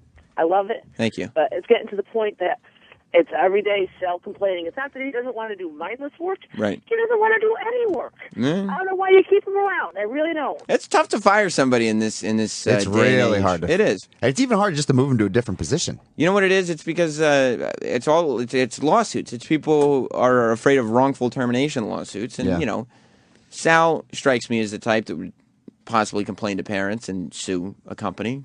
Wouldn't you think? Yeah, because he'd be like, "Well, I was gay, and now they fired me because I was gay." Yeah, that's fucked up, man. Anyway, I'm just hanging out with my boyfriend right now. You think? Would you ever do that? Would you sue if they fired you today, based on the after show? They were like, Jesus You just Christ. played the clip of Troy calling me gay. Is that what you're saying? No. If they were like, Jesus Christ, Sal really does have a piss poor attitude. He wouldn't call the intern because he didn't want to make a phone call because Eric was working in New Jersey. Sal, you're fired. Would you then go and try to twist it and be like, they fired me because I'm gay? No, I would never say. I would never imply such a thing because I'm Why? not gay. What? Yeah, I know it's a shocker to you somehow. What? I mean, Frank, if we're just gonna do bits, we'll just do bits then. We're not gonna be honest. Tony in Jersey. What's up, guys? How are you? I don't think that Sal would survive at any other job anywhere. So he better love his job there. How many employees get to not do their work and then come up with excuses why they didn't want to do it and discuss it and still keep their job? Pretty much, I think it's pretty much just in terms of that description, I think pretty much just Sal and E-Rock. Just those two, pretty much. It's just like you can't pick and choose your work. Right. Eric is your boss. Right. When your boss tells you to do something, you do it. You shouldn't have an excuse. I'm just going to do my work now. That's how I get ahead. That's how people like me. And then that's how I succeed. Not, well, I'm going to question this. I don't want to do that. That's just crazy. That's not any other job. Nowhere. I think the problem is Eric's not really his boss. I mean, He's his he's superior. Above, he's above him in rank. He's his superior. But like I said, he can't. You know, if Sal's fucking up, he can't suspend him. Can Eric tell you what to do? Yes. He can. Yeah. Do you have to listen to him? This isn't a trick question. No, I mean Eric can absolutely tell me what to do. I don't pay attention to how things work, so I know that Eric's title is above Sal's title, but I don't know if Eric can actually tell Sal what to do. When the show is on, anything that anyone asks me, I do. Right. But then the show is off for many hours. Right, yeah. No, I mean... Can he tell you what to do? In your mind? Yes. If Eric tells you what to do, is it like your boss telling you what to do? I mean, yeah. I mean, I would definitely help him out. So if your boss, the person who hires and fires you, said, I need you to tell this to the intern, you would text your boss back and say, call him yourself. But Eric, like Troy's saying, Eric isn't my boss. So he's not. That's what I'm saying. So he can't tell you what to do. He can though because of the seniority and tenure ranking. Yeah, but you don't have to listen. I don't have to listen, but I do it. See, there really isn't like a boss. Eric, are you Sal? Does Sal have to listen to you? Yeah, he should. He should, and that's the difference. I think he should. He doesn't have to because. But most of the time, when there's a reason behind things that have to be done or whatever, and you don't need to be like, well, why the fuck are you telling me to do this, or I'm not going to do this because you told me to do it. It's like, why do I have to fight with him all the time over dumb shit? Usually I do. If you ask me to do something, I usually do it. When the show is on, no, I don't even ask questions. It's just get it done ASAP, whatever it needs to be done. Is that true, Eric? For the most part. Okay. But when we're off air, let's say, it just sometimes it's confusing to me for Eric to be like, hey, can you do this for me, when it's just something that Eric traditionally does, or he could just do quicker himself. But to be fair, and we've all been here, so I'm not just casting blame on you. Yeah. But you do get off on saying no to Eric. It's amazing. Okay. It's so much fun. Eric, do you find it fun? No. And then he complains when I go, okay, you don't want to listen to this, and I go a step higher, and then he complains, why did you tell them? Because you didn't do what was told. You rat him out a lot? All the time. When it's important, He rats you out a lot? Oh, yeah, I've heard from many people that Who? doesn't matter. I see him on the emails. Who do you rat him out to? Boss Cross. Rob Cross? Yeah. Is that who it is? That's who you were talking about? Oh, I didn't even know that. Who are you talking about, Gary? Travis has told me that Eric's gone to Travis before and said that, like... This is the fucking craziest thing in the world. I go, who's Eric ratted you out to? And Sal goes, it doesn't even matter. And the big reveal is Travis. He didn't want to. He didn't want to name drop. I went to Steve Blatter and was telling him. He didn't want to name drop Travis.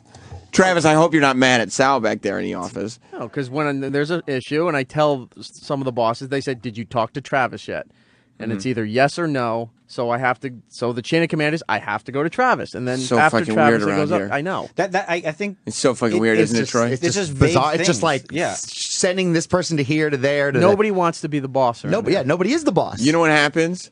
After this, I'll tell you all what happens. I'll let everybody in, okay? Because everybody wonders. This is one of the main questions I get when I meet people and we're talking everything. It's like, what do you really do for Opie and Anthony? And I try to explain that Opie, Anthony, and Jim are a fairly self-sufficient unit. Meaning, you put stuff in front of them you think that they might like, and then you just see what they do. And you kind of just have to be there as they go to pick up on whatever it is that they're doing and try to make their time easier. Right? Right. Now, when they're gone, basically what happens is management opens up a cell, like a jail cell, and they shove everybody who works on the show in the jail cell, and they give us some pads of papers and computers, and they go, okay, come up with some shit, and then they leave. Yeah. And then everybody just fights. Yeah. And everybody throws their shit at each other, and Roland pours club soda on himself. That's basically... That's and water. And some water, Thank too. you. That's basically what happens, which is crazy town. Yeah. Because there is nobody that's holding it together. And then a young guy like Sal comes in, and he's like, oh, fuck it, every man for himself. This is great. Lord of the Flies. I know who Piggy is, and it's not going to be me, right? Have you ever read Lord of the Flies? Yeah. Eric, that wasn't a joke about you being fat. There is a character named Piggy. I know. Do you think you're Piggy in this Lord of the Flies? Sure, why not? Keep the story moving. Do you think you are? Don't smash his glasses, Sal. If I see you smash Eric's glasses, I'm going to be pissed. What are the glasses? Didn't he get it smashed in the head with a boulder or something? That was later. Spoiler alert. You read Lord of the Flies, right? Yeah. Patrick in Connecticut. What's up, buddy?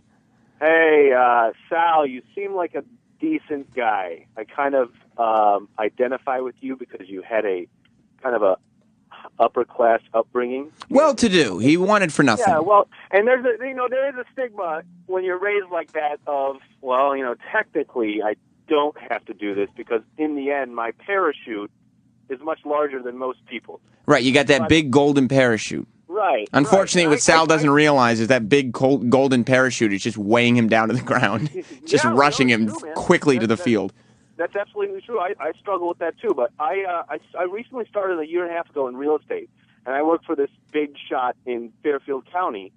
And Sal, if you think what you're being required to do or asked to do is stupid and mundane, I had a fucking open house on the other side of Fairfield County, and I'm required to then drive to his open house afterwards to pick up the signs in his yard. Now, he is there. He is at that house. Yeah. But I'm required to drive over there and pick those signs up. And I don't fucking ask questions. I just do it. All the other stuff, I'll be on my way home, driving 20 minutes, and then I'll get a call saying, hey, I need you to go do this, and I have to go turn around and go all over the place. I've driven, in about 3 months, I've driven about 13,000 miles. So you really need to just, I'm not saying this to pick up signs? 13,000 miles to pick up signs. No, and showings and all that crap. I'm saying in the last 3 months, I've driven 13,000 miles. How pissed would you be, Sal, if Eric was like, Sal, I need you to come over to my house. There's some rocks on my lawn. I need you to brush them off.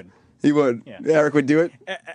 Sign guy, whoever he is, that's Eric. That's Eric being like, well, Eric, you are the guy who's been here the longest time. You have garnered the authority to be able to ask people to remove signs from your lawn. Am I right? Yeah. Guess so, yeah. Now, let me put it this way. And now I've been doing this for a little over a year and a half. I don't have to do that shit anymore because we have a new person. Right. We have a new person that does that shit. I'll tell you what, Patrick, if you had been complaining about this the whole way and you had been difficult about it, would you still be picking up signs? No, not at all. I'd be done. I'd go back to corporate or something. There's Right. no way. There's no questions, man. You just do it, man. Like the other guy said, pay your dues, and you'll eventually, if you stop complaining about it and you just do it, people recognize that stuff. And not to sound all cheesy, but that's how you further yourself. I understand what you're saying. I don't Thanks, really, Patrick. I don't really complain from anyone else except for Eric. Because you think he gives you a lot of grunt work that's really his work. It's not a. It's just I don't know. I guess it's the manner in which he gives it to me, or it's just kind of like. Is he disrespectful when he gives you work? Is he dismissive? No, maybe like dismissive, a just bit like you're a servant. It's not that bad. Oh, but you know, like when, in my mind, I'm thinking, well, if I were able to be working with Sam and Troy more often. Is that because you want to suck my dick? Yeah, Sam, that's exactly it. Oh, that's no. In my that mind, get I'm weird? thinking. Yeah. The other day, I'm talking about that got weird, didn't it? Oh yeah. All right, go on, Sal. He said that. In my mind, sure. That's like he said he's kidding now, and it's like one of those things. Like, do you want to go out? And it's like, no, I know, I'm kidding. Yeah, no, yeah. I would never do that. Yeah, do you want to go to the prom with me? No, I already have a date. I know, I'm kidding. I do too. I'm joking. Totally joking. You didn't get that? Anyway, I'll see you later. Go on, Sal. Anyway, what I was saying. No, I'm not gay. I know, neither am I. I was kidding, bro. Anyway, peace out. I don't want to hug. Yeah, no, I don't want to. Should we hug each other? No, I know, right? Yeah, no. That's gross. Yeah, it's totally. I'm with you. Anyway, I'll talk to you later. Alrighty. What I was saying is by working in a more creative aspect. Do you want to trade clothes or something? No, I'm good with my clothes. I know, me too. That's so stupid. Anyway, I'll talk to you later. I didn't wear special underwear. Yeah, I'll talk to you later. Yeah. Come on, Sam, I'm getting you to 11. Yeah, no, go ahead. You're not. So, please, let me I tell you know. something, I'm Sal. kidding, You know who's Sam. getting me to 11? I'm kidding, dude. The same person who gets me to 11 every day. That's me. Right. I look around this studio almost every day, and you're in here almost every day. And you know what I see? A pile of no help from anyone. Right. Every day. All right? I have to fucking drag all of you. Not everyone in this Sam, room. I'm just Travis kidding is with good you, when he bud. comes in. Roland always has some dumb shit to say, and Troy's always good. But the rest of you, I have to drag till 11 o'clock out of you, okay? Like you're sacks of rocks attached to my ankles. I was just so don't kidding with you, tell me what you're doing for me. Go on with what you were saying. sound frustrated. What I was saying Well, is he's an anchor on my belt. Who walks around with an anchor on their belt? Willingly. They're heavy enough to keep a boat from floating away, and I'm a human being. Anyway, as you were saying, Sal. I think it's more beneficial for me to be working with you and Troy, right, and a more creative element because that provides something. Do you think that I can add as opposed to something that right? That, Do you think that work that Eric's giving me that just literally an intern could? Do you think know what I mean? your well-to-do background makes it so that you have this sort of aura of, at the end of the day, I don't need this? No, I need it. My parents don't help me out anymore. They would. You don't need it. You're not going to be homeless. No. I'm not gonna be homeless. Right, I so mean- that's what I'm saying. At the end of the day, like for instance, I know that if I lost this job, I'm not gonna be homeless. My parents aren't broke, so I'm never. I know going into life, I'm never gonna be homeless. No. Yeah, so I mean, I and won't that be kind, homeless. but this is all I want to do, so I need it. And these Right. fuckers at Sirius know it too. They got me by the fucking balls, and they all know it down there, don't they, Troy? Oh yeah, stringing you along, Bunch buddy. of assholes every day. Stringing you along. Just stringing me along. Oh, look at this, Sam. We got a little carrot for you. Oh, really? Just kidding. Yeah. Just kidding. Oh, just work hard. Yeah, just keep working, though. It's a little higher. You get it, though. Just keep reaching. Maybe we'll reevaluate in a couple months. They know it. They know they got me by the balls. Yeah, we're going to we usually don't do it, but 6 months. Come. Yeah, all right, say all right, it. all right, I'll be there. Yeah. I'll be there. You know, you do this, it could be good for you, you know. Oh, really? In the future. I'll do it then. They say reassess. Right. See, Sal has never worked. I've said this before. Sal's never worked a real job. He's never had to work hard. You know what I mean? He's never, been like having to fucking work in a factory or deal with a lot of bullshit and be the shithead in a factory. But I also think that Sal is not going to be homeless. So you're going to be like, if your parents aren't helping you out anymore, but if you needed them to, they would. And that's fine. Yeah. There's nothing. I don't fault you for And that. he very well may be helping out. He's just not going to say it on Yeah, the I mean, air. I think they're still probably paying his phone bill and some Sure. shit like that. Yeah, probably his cable. He's probably got like a sling box connected to his parents' house or something like that. That so they're is not. true. All right, so That they're is not true. technically paying for their, but it is your cable. But I mean, yeah. How? Yeah, You're okay. not paying for your own. Right. Yeah. I mean, people who watch television, a lot of them pay for it themselves. Right. Like adults, I'm talking about. Right. And you don't have like this desire to be like, well, this is make or break for me. Like I have to be here doing this. So it's like at the end of the day, you're like, I don't really need to do that. Is there a little of that, you think? I don't look at it as black and white like that. You know what I mean? Shades of gray, like not like black or white. Like I don't need this. I do need this. A little of this. I don't mean. He doesn't want to be in radio. He doesn't have a passion for radio. He doesn't want to be a broadcaster. So his job, or what he does with production, can be done in music. It can be done in a million different ways. So, and that's why he's like, "Oh, this is fun. I like this. I'll do this." And then Eric's like, "Oh, could you hook me up with the worst of the week countdown?" Yeah, that doesn't benefit his audio career. Yeah, no. But I think it's also the company or the show would be getting more out of me utilizing my strengths as opposed to. Yeah, I thought the same thing, but you have to do it. Yeah. No, dude, are you 23 years old? 20, yeah. Okay, yeah, so you don't have any strengths. It's You're like, 23. dude, like you got to just fucking suck it up, man. No, I understand, and you got to let the people that have more strength than you in certain areas, they do what they do, and then you have to back them up, and then you slowly start moving your way up the ranks. Like, hang on. Let me talk to Joe in Jersey. What's up, Joe?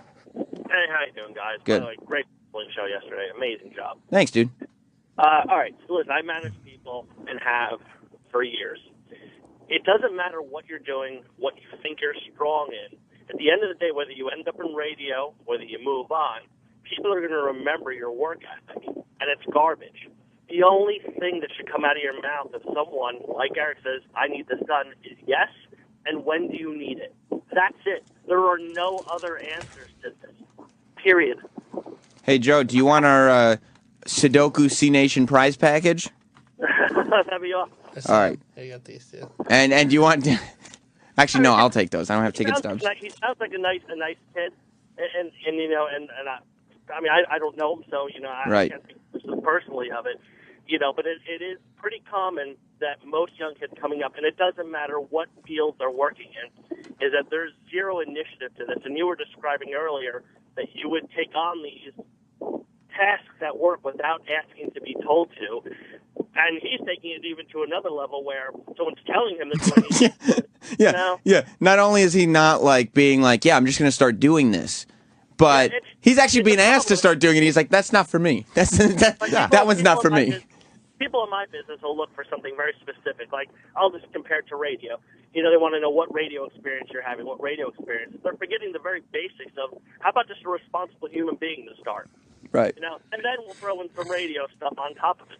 All right, I'm going to put you on hold, and I'm going to give you the C Nation Sudoku prize package. I appreciate it, man. Thanks. Eric, are you okay with Joe getting the C Nation gear that you bought for Opie's kid? Sure, why not? That's got to suck. It's fairly humiliating, isn't it, Travis? Well, I mean, just to have it cast aside so quickly. I mean, it's 10:49. He literally, Eric handed this to Opie at the end of the show, and immediately when Eric left the room, Opie said, "Does anybody want this?" And I was like, you know, I'd look a fool wearing C Nation wristbands around the office, so he said, "Give him to a caller." He's wearing them now. Yeah, he's on Fox Business. Oh shit! What's John Cena doing on Fox? He's got the belt. See, the fucking Rock. He was doing all this press. He would never bring his belt with him. Oh, he's not proud. He's an asshole. That's why I'm in the C Nation. Are you in the C Nation, Sal? I'm not really sure what that is, to be quite honest. You son of a bitch. Frank in New York. Hey, guys. You in the C Nation, Troy? Fuck no. Oh. Go ahead, Frank. Sal is the way he is because the Opie and Anthony show has a long, proud tradition of the inmates running the asylum. Whether it was Rick, Ben, Steve, rest his soul, you guys all treated them like shit. True. Every one of you. I mean, he wants to be one of the cool kids. Yeah, but you know what? You know what the thing is, though?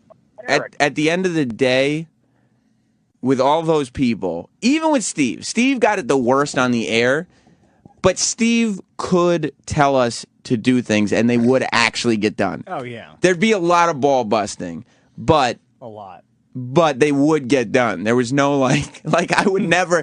If Steve texted me and said, I need you to tell the intern something, I would never... I might send him a text that said error 404 and just be goofy, but then I would call the intern. I would never text Steve back and be like, call him yourself. I can't tell you how many times Danny told Steve to go fuck himself on air. Well, guess what? It didn't exactly work out that well for Danny, did it? No, it did not. No. And for a show with no screener, you know everybody's name. Huh? I'll talk to you later, Frank. Yeah. You feel like you learned something today, Sal? Yep. You know what I feel like, Travis? What's that? Sal gets these lessons like literally several times a week now. Yeah. In one ear, out the other every time. Right out. It is, right? You know what? Here's the problem. Is, I agree with everybody's points here, but it's also so easy to just want to give Eric shit. Right. So, like, I can see where Sal would get caught up in the whole thing. And you can get away with not doing shit. Yeah, because there's no boss. Right. So you could be like, oh, how about Eric's like, hey, Sal, can you help me out in the countdown? Hey, Eric, can you help me out go fucking yourself? Yeah. Fuck you, dickhead. And it's like, what are you going to do? Yeah, nothing pussy? will happen. Yeah. Hey, Piggy, what are you going to do, Yeah. bitch? Yeah. Give me your glasses. I'm going to smash them. Don't do that shit, Sal. That's Piggy in there. I got Piggy's back because he was helpful at WrestleMania. Okay? All right. Don't break his glasses. And won't. definitely don't smash him with a boulder. No. I'm going to go over to the Fox Business office across the street and see if John Cena wants to hang out because he's also in his wrestling gear there. And I love when John Cena's in his yellow T-shirts and stuff because he always wears his suit. By the way, if you want to see any more, I did all of my wrestling interviews. If you enjoyed them at all, the whole WrestleMania special is going to be on demand. That's the whole Radio Row show that Eric and me taped from WrestleMania Radio Row on Friday and on youtube.com/notsam. Already posted John Cena, CM Punk, Dolph Ziggler, Big Show interviews, and there'll be more throughout the week and today. And can this be it all for the that wrestling stuff. for a long time? Not on the after show, my friend. Not on the after show. Like it's enough. I can't make that commitment. Like it's to been you. the past fucking how many weeks? It's just one like, is the answer. No, it's been a little bit longer. Well, it's been mentioned, but it's been one intensive week. Yeah, yeah. It's been intensive. Just a constant bombardment of wrestling. And it happened again today, didn't it? No, not the whole after First show. hour. Well, first hour of the show today. That's when I took a dump. Yeah, well. Do you think this will be the last time we talk to Sal? No. No, we'll have the same conversation with him, and within 52 hours, we'll have the same conversation. Yes, Jimmy. Well, no, nothing. Just the email that Steve sent about our invite. Oh. As a show. I saw that. Oh, yeah. We got a lot of emails overnight. Got my friends invited to a black tie event. Oh. Do you own a black tie suit? Is that a tux? Yeah. No. No. If you get married or die, I show up in the same outfit. An Aussie shirt. I have one suit. One Joseph Abood, whatever his name is. Foreign man, good clothes. Whatever his name is. I can't pronounce his name, but I will say he has nice clothes, and I wear them to everything I have. One suit. Uh-oh. One suit for every occasion. Well, look out. What happened? Watch it. I don't know if Tom's going to come in and smack Jimmy in the head. Oh, why? I got the plug wrong.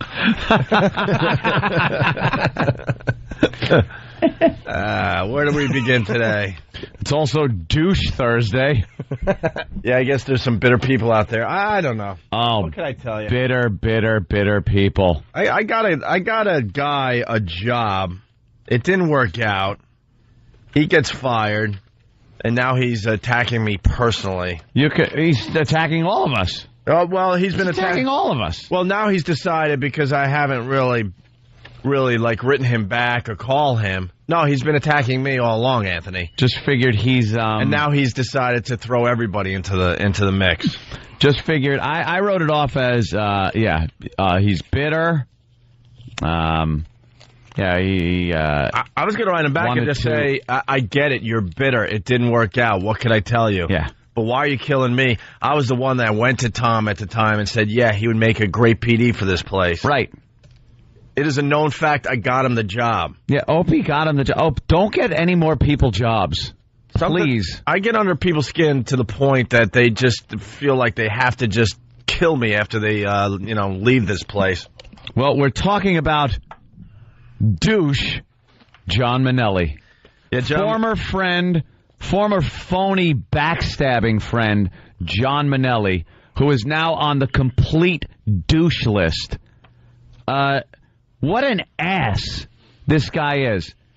When he was here as program director of our station in New York, when it was the Free FM, when it was called Free FM before it went back to what it is now, K-Rock, where it's us in the morning, music the rest of the day.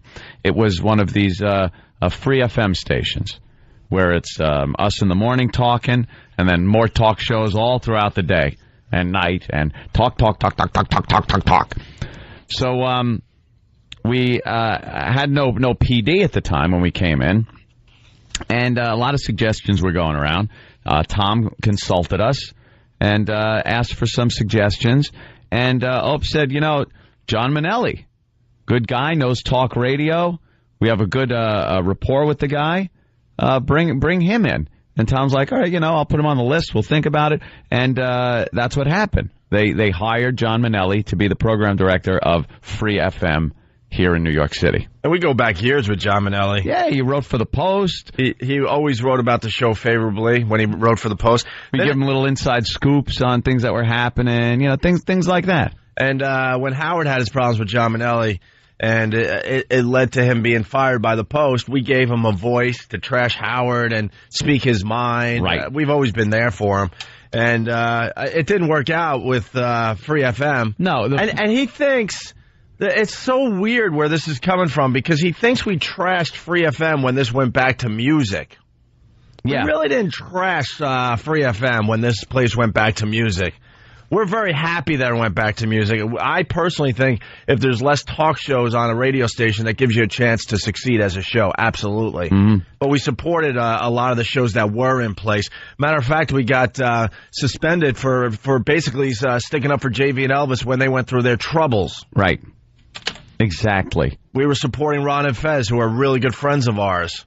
One of the few radio shows that we get along with. We hated the fact that in New York, Ron and Fez were doing a show here on K-Rock, what it is now, K-Rock. But because they went to music, they had to go. Unfortunately, I love those guys. But it's part of the business. The fact that this guy doesn't seem to understand the radio business is mind-boggling to me. When a station flips format, regardless of your opinion, there are people that are thinking that not enough time was given to the format, to the talk format, that the people in charge didn't have enough power to put people in or take shows out or something. Regardless of all of that, it's radio. It's this business. We can be gone tomorrow. We've always said that. It almost happened recently. A lot of things happen. It's a stupid business. And then when John Minnelli gets let go because they changed formats, he's not a rock music program director. He's a talk guy. He gets let go. Now, as a courtesy, the guy was allowed to come in that last day during the flip, go into the conference room where all the staff of the station here and Tom Chiusano and everybody were talking about how the station will flip, the stunting that went on before it, and gave John Minnelli such props. It was amazing. Tom just stood there and talked about what a great job John did. Unfortunately, we're going in another direction, but he did a really good job, blah, blah, blah. And everything seemed fine. Well, since that day, he's done nothing but bash the crap out of this program, out of the Opie and Anthony show. Didn't have the courage or whatever to face us and actually let all this out when he worked for us. When his job was to critique the show, he barely opened his yap. But now that he's not working, he sends email after email that we haven't even responded to. It's like, who cares? But now, this last one is like 3 pages of just this bitter sarcasm. It's all this like sarcasm and just he titled it his final critique. Well, I hope so, because you can really stop listening to the show anytime you want there. If he sucks so bad, why are you listening every day? Yeah. Why are you staying up at night? I know he records the show and type out these emails and I think it was at 1:30 in the morning when he sent this one. And he's one of these guys, he hides behind his computer. It's like, we do everything face to face. He has my phone numbers. If he had a problem with me personally, he could have certainly called my cell phone. He did in the past. Yeah. You know, he could call the radio show.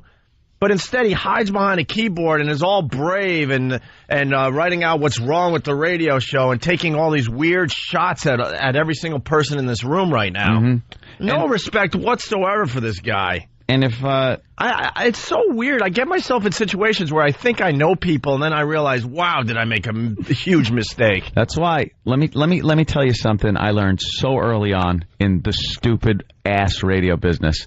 Management is never your friend. They are management. You can be friendly with them, which I am. I'm friendly with Tom. I like Tom. I'm friendly with Eric Logan, probably more so than any other management guy that I've ever worked for, because we've gone out and had some drinks and stuff like that. But always in the back of my head is the guy is management. He'll do his best for this program, but if push comes to shove, you must remember they are management and you are the employee. Period. No one's going to be sticking their neck out or their job on the line when push comes to shove. You'll be out the door. You'll be reprimanded. You'll be suspended. You'll be fired. Whatever it is, management's here. We are here. And there's no big socializing. There's no friends. I don't go over their house. I don't I keep things very, very light with them. That's the way to do it, because in the end, you're going to get someone like John Douche Manelli, who comes across like your pal when he's talking to you, shaking hands. You're getting the little chat after the show. Hey guys, how you doing? In a meeting, he'll talk about issues with the program, which is fine, but not like this, until he doesn't work anymore, until he doesn't have a job anymore. And then we're the asses, and we suck. And everything we're doing is apparently wrong, bad. You want to get into reading this? Yeah, sure. Oh, it's a scream. It's just amazing. See if you can pick out the sarcasm. It's hard. You really have to know sarcasm to pick it out. It doesn't come right at you and smack you in the face. I have a feeling he wanted us to go down with the ship. Yeah, that's what he wanted. And unfortunately, we didn't believe in the ship enough to go down with the ship. I mean, he couldn't.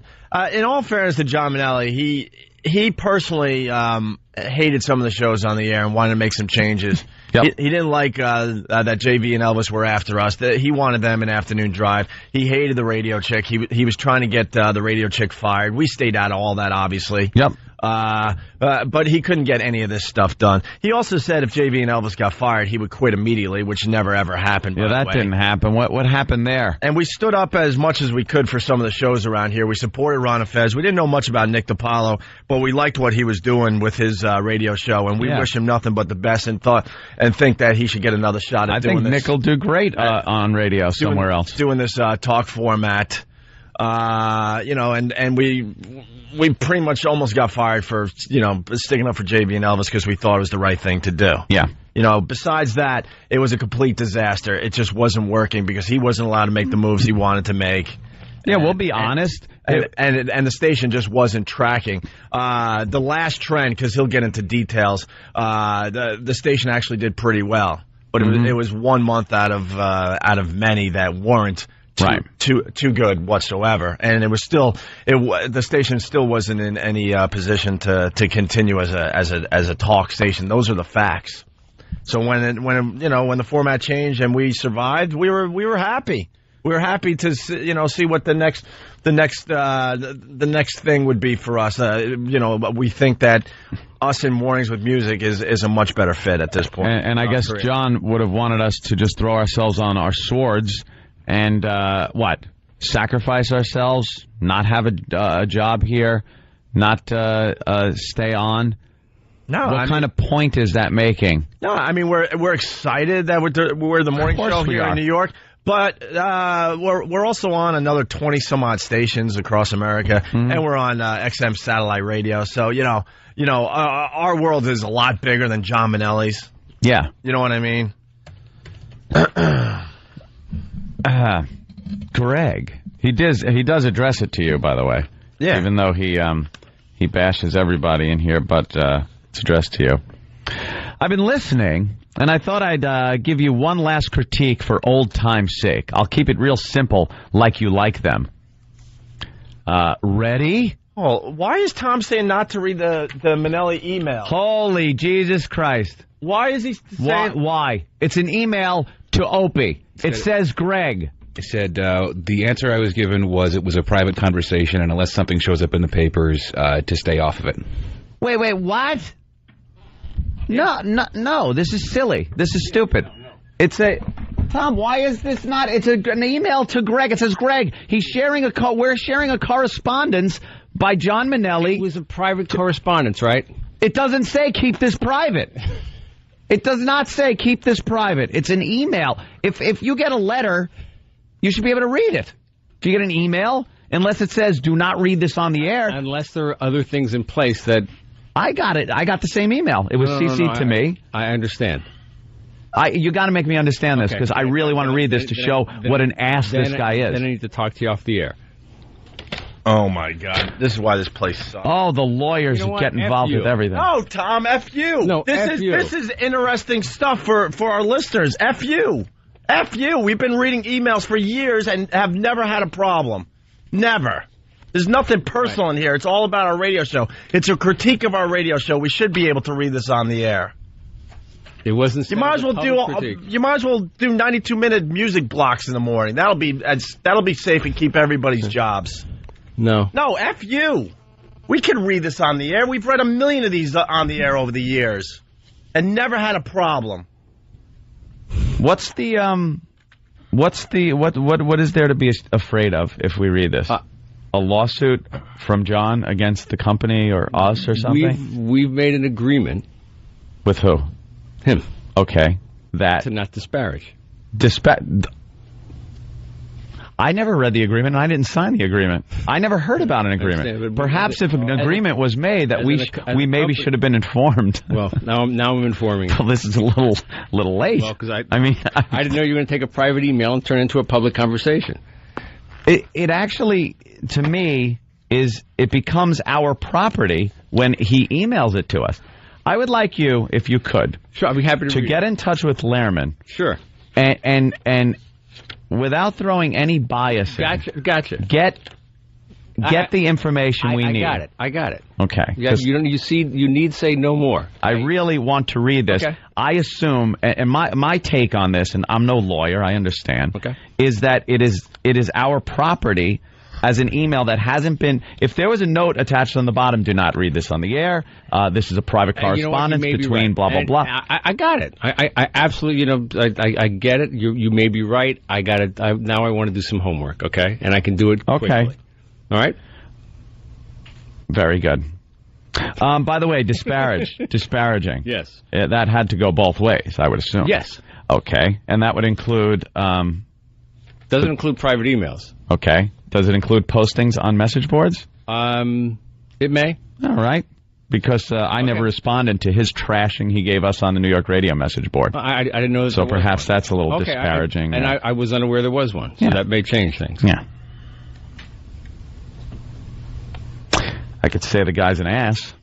In my humble opinion. I could say I perceive him as being very two-faced.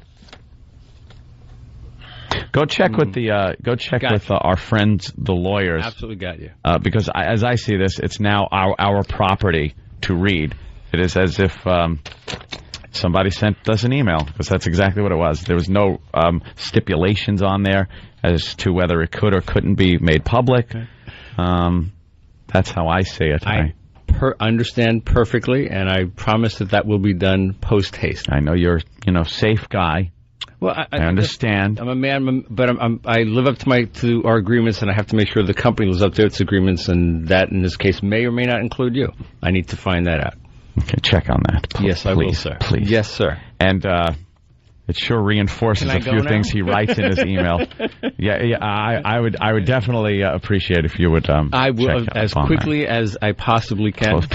Make those phone calls. Thank you. My pleasure. May I have a copy? Oh, please take it. It makes great reading, whether it can be read on the air or off. It's a fantastic. I'd say that rabbit's already kind of out of the hat here anyway. But it's a matter now. It becomes just a matter of degree. What was he trying to taunt us? I don't know. Why didn't he call? Do you have his number? I do. We have his number. Yeah. Get him on the air. That's what I say. Get him on the air. If he wants to get on the air and discuss this like a man, then he should do that. And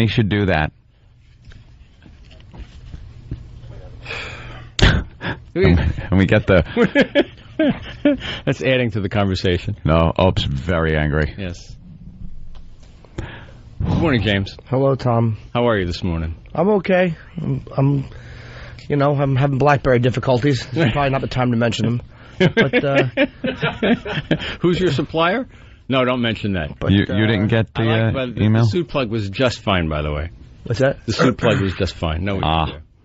Wow! Look at the messages coming in. Leave, Tom. Tom, get out of there. Yeah.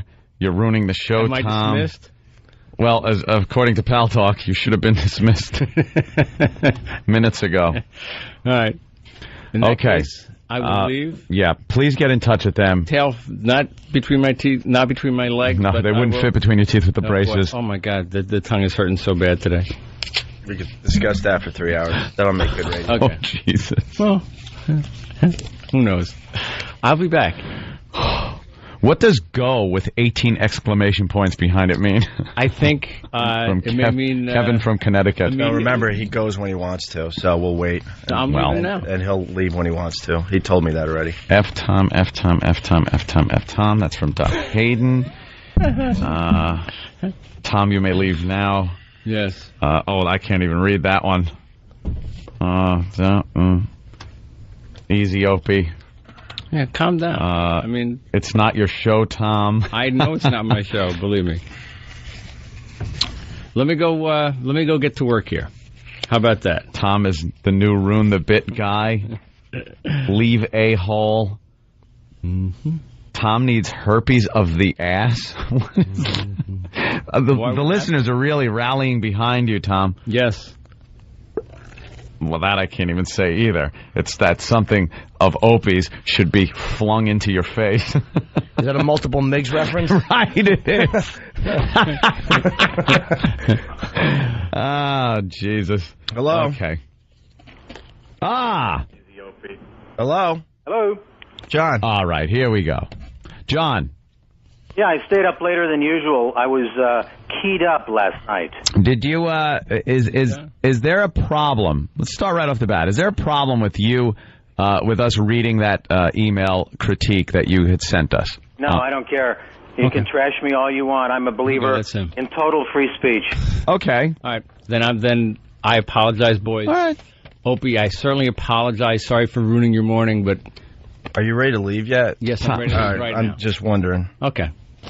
All right. Let's have a nice discussion about this situation. John, got your email, read through it. Can't say I agree with it. And I can't say that I understand where you're coming from with all of this. When you worked here, we didn't really get the double barrel critique like you're giving in this email, which leads me to believe there's a bit of sour grapes and bitterness going on here. There is definitely sour grapes and bitterness, although, as you may recall, a lot of the critiques I wrote when I was there, Opie didn't like them either. But they were not as harsh as this one.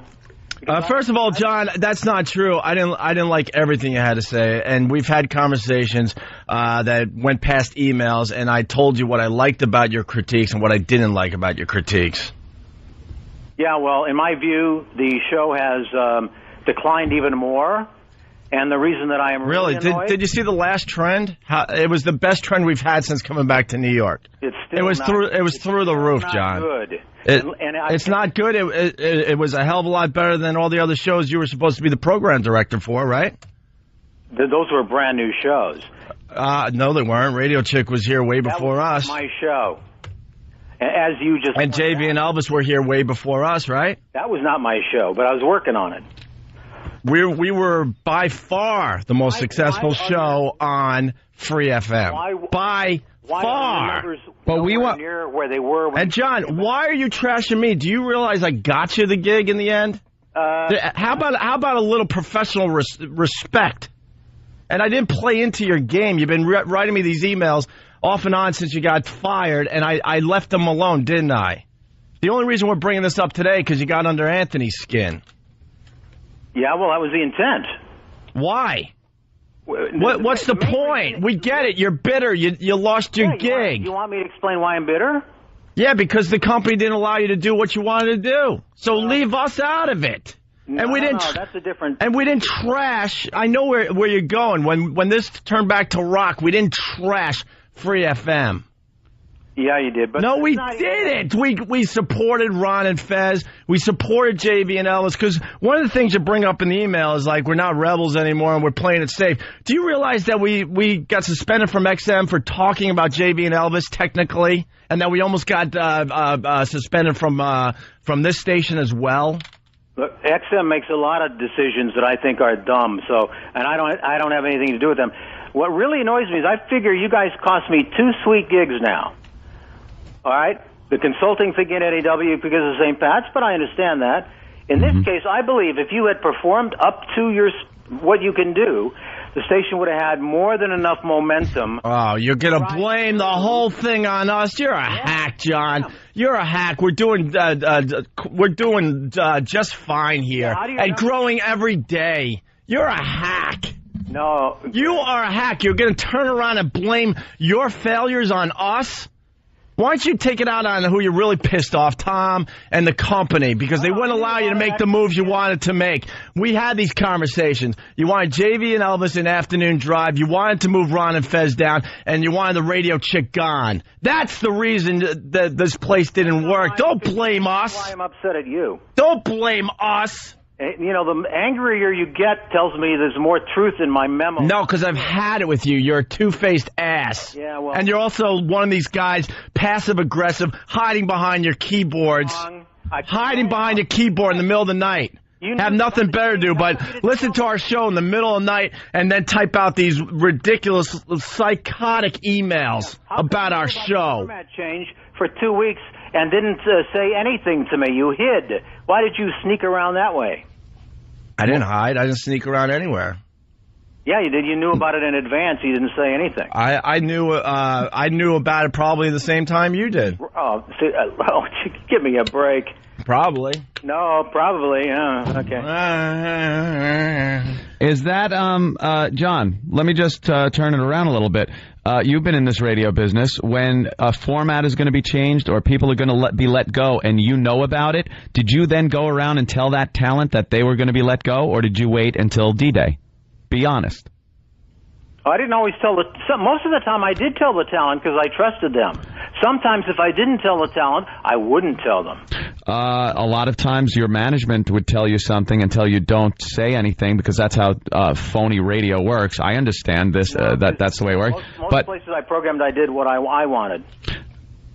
John, I'm just trying to get to the point here of sometimes when a format is being changed, you don't tell the people. You don't tell the air staff. You don't. That's how it is. And then people get blown out. It's the way radio works. Yeah, well, I kind of think radio could work better. Well, so do I, believe me, especially when you're on the receiving end of it.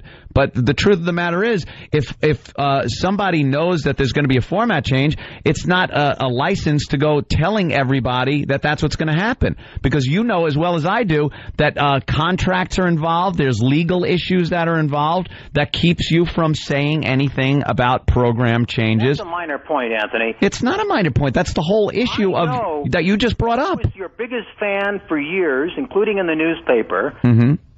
Nobody knows better than me how good you guys can be, and nobody knows better than me that you're not even close to that. You know something? I'll even try to listen to that and grab a hold of it for a little bit. But let me also explain this. Do you agree that radio has changed so drastically these days that it is truly an effort to reinvent your show, to do new things, to switch it around so you can stay in the environment and still be successful when you were doing one thing and now you, because of rules and regulations, and you have to then work around it. You have to agree with that. Not in your case. In our case, we can do the same shows we did on NEW and have a job longer than a day. No. you missed the point of all those memos I wrote when I was there, which is that's not what made you guys what you are. What you were was riffing on the news and stuff in life. See, that's what the people want to hear. If you do, oh my God, that was fine. But aren't we? That was one of the things our listeners liked. They also liked the other stuff, but you personally did not like the other stuff. John, we were also doing that. What are we doing on a daily basis? We're riffing on the news and talking about our personal lives. That's pretty much what we do on this show. You're not doing it with the pizzazz and I mean, Anthony, you never do hardly any voices anymore, hardly any sound effects.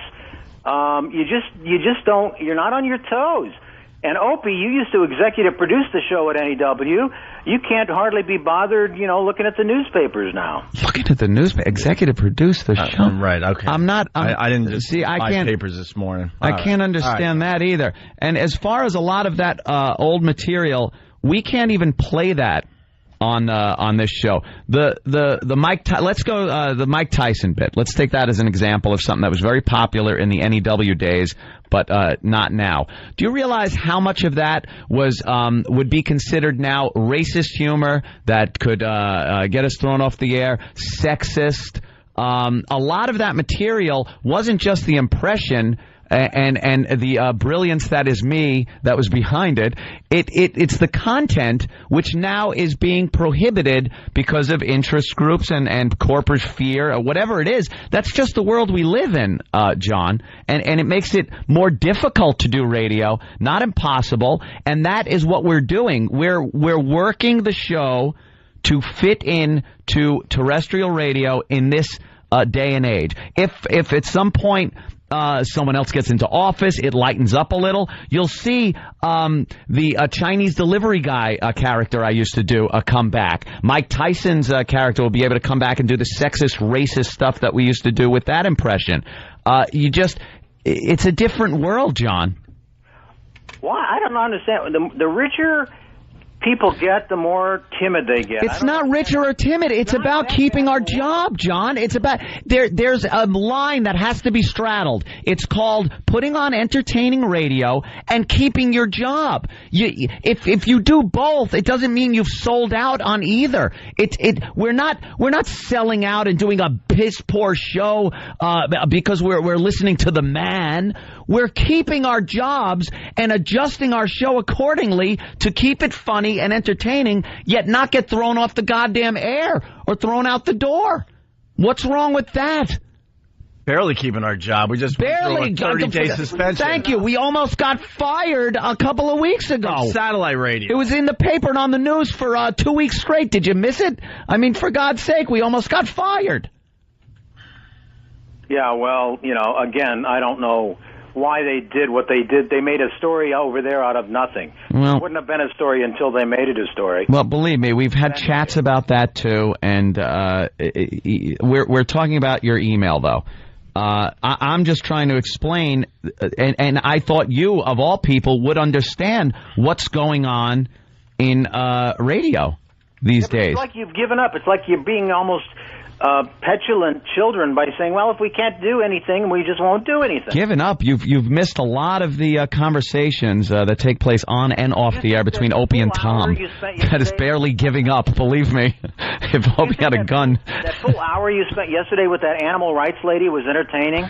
Marge from the Little Shelter is pretty much a character on the show now, John. It's not just an animal rights lady. Unfortunate because she agrees with you. You poke at her and she laughs. I mean, where's the fun in that? If I have to explain funny and why that's funny to you, but I'll give it a shot. She's a woman that works at an animal shelter. Yeah, I know who she is. Okay, well, I'm just recapping for the audience. That's kind of what has to be done also. Yes, she's do that. A woman that works at the Little Shelter out on Long Island. She loves animals. She adores animals. And the fun factor in conversing with her is the fact that we talk about brutalizing animals, and it makes her very uncomfortable. There is a certain cringe factor there when she's talking about trying to get Viagra for a female dog to help its heart problem, and we're offering her money to punch the dogs in the face. I found that funny. Yeah, it would be funny if she got all excited and shocked and hung up and what have you, and had a protest. But she just says, no, we can't do that.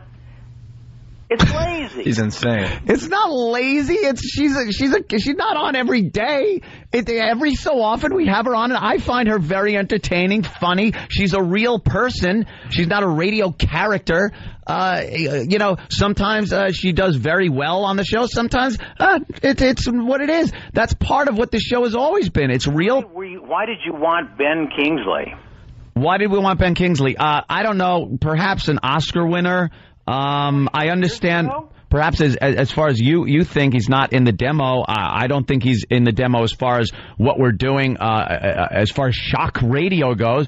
But perhaps an Oscar winner would be an interesting guest to have on for a segment. He's still making movies, and the latest movie that he's in does fall into the demo we're trying to reach. Yeah, there's your answer. Yet. Nobody knows what this movie There's your answer. He's promoting it. That's why you have these guys on the show. His movie hits tomorrow, Friday. All of your listeners know what I'm saying.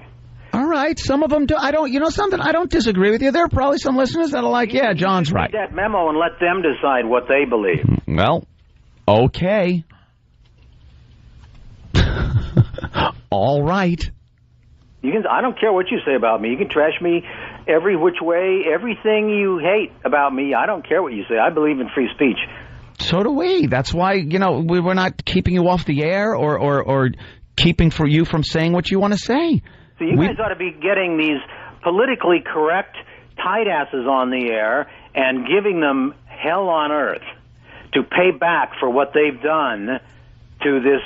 Like who? You think maybe having Al Sharpton on the show would be a good idea? Yeah, and trash him. Well, that's probably not a good idea. Look what happened to Imus. That's because Imus said a stupid thing. You're clever enough to get around that. I would love to. Let me tell you something. I would love to debate Reverend Al, but it's it's a landmine. It's a landmine. The black interest groups have put a lot of pressure on radio these days, John. It's the way it is right now. Maybe that'll lighten up in a while. Lighten up.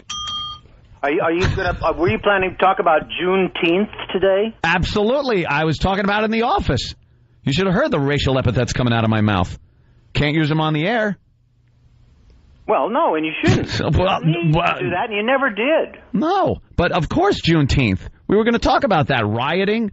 The fact that the news had to say 4 times that Juneteenth, this celebration of the Emancipation Proclamation by blacks all over the country, the news had to mention 4 times that the actual Juneteenth celebration was peaceful. It was afterwards that 1,000 or 2,000 black people were rioting in the streets, turning over cars and pulling people out and punching them in the face. Of course we were going to discuss that.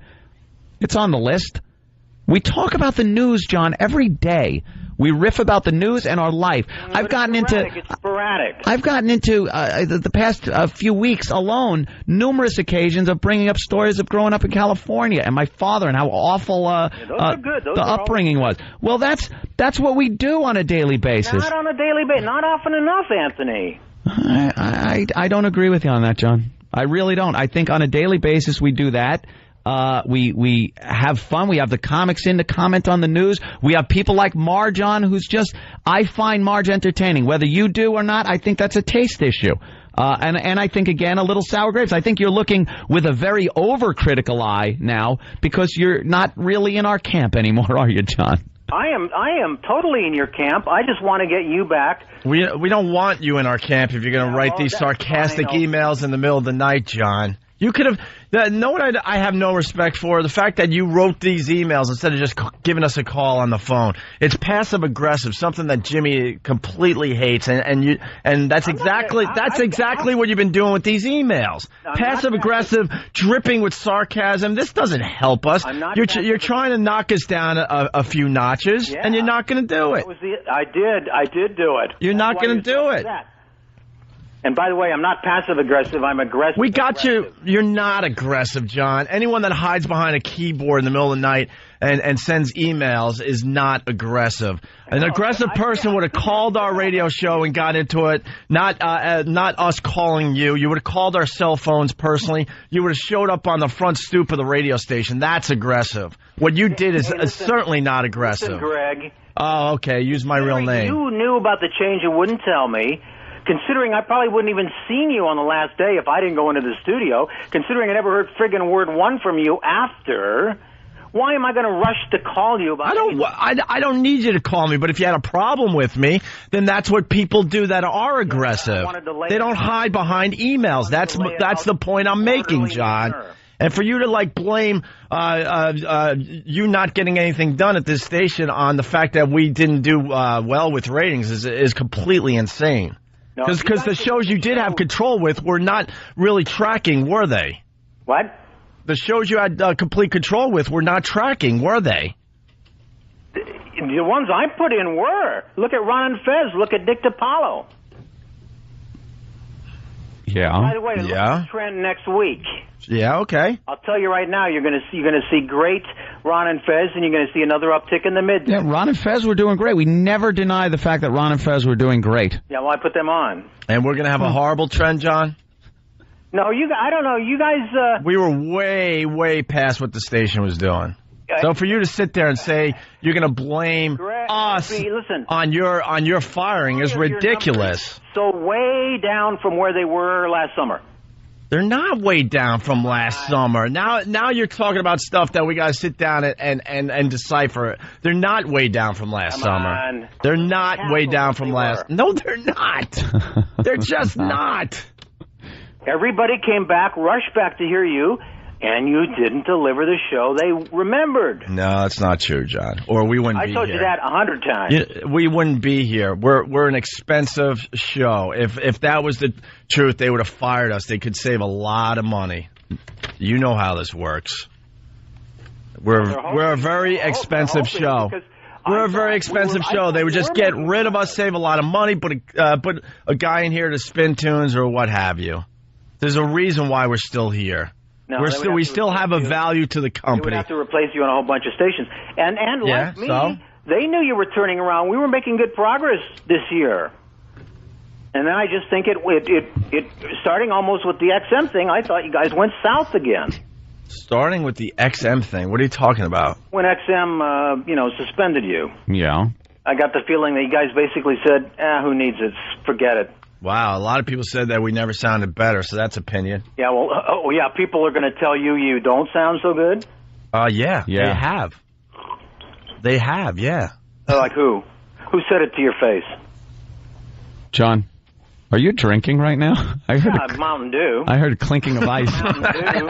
Oh, okay. I thought maybe you were drinking. No, I very rarely drink. Okay. You better be careful. Watching out for you. You don't want to get sued at. I didn't say. I said, is he drinking? I didn't say he's a drunk. I said, is he drinking? Well, if you're drinking at 6:30 in the morning, it's a little bit. You've done it. I thought maybe you could have been up all night. I actually am. I have been. Oh, really? Yeah. Well, John, I wish you the best. I'll take the high road. I wish you the best. I don't know what to tell you. I did think you were the right person for the job, and I still do, but it didn't work out. So, good luck, whatever you do next. Yeah, well, I would say the same to you. All right. I guess we're just going to have to agree to disagree. I hate that phrase. And yeah, so see, if you knew the show, that's kind of a running gag on the show. Yeah, but whenever people really aren't seeing eye to eye whatsoever, you just cop out by saying we'll have to agree to disagree. Right. It's a bit. All right, there, John. I should think you should read the memo and let the listeners decide. All right. All right. See you guys. Bye, John. Bye. There's his memo. We pretty much ran through it on the air right there, talking. He's unbelievable. This business just blows. It just blows. It really does. Hoofa. It just blows. You get Tom rushing in here to prevent good radio. Let me tell you what this is. It's a balancing act. You're spinning plates when you're doing radio. It's not a job that you come in, do what you want, and walk out the door. It wasn't even at NEW. If you remember at NEW, we were constantly at odds, yelling, screaming, trying to get things through. And as we got more popular, more things were taken away because we were on the radar, as they said. That continues to happen, not only with the FCC, unfortunately, but with interest groups. People will get you in trouble. That's just the way it is. And you have to ride a very narrow line between doing an entertaining show and getting fired. The show we used to do is the Get Fired show. We're still doing it. We almost got fired. It starts with an F. We almost got fired. It's a very hard thing to do the show we do and keep your job. That's why there's so few shows like this left. That's why they had to call us back to this friggin' company. Do you think they wanted to hire the Opie and Anthony show? We screwed them years ago. They don't like us. But they had to. There's no other show to put on. Howard left, and there's us. Who else are you going to get? So we're trying to do an entertaining show, which I absolutely believe we're doing. I love working with these two guys.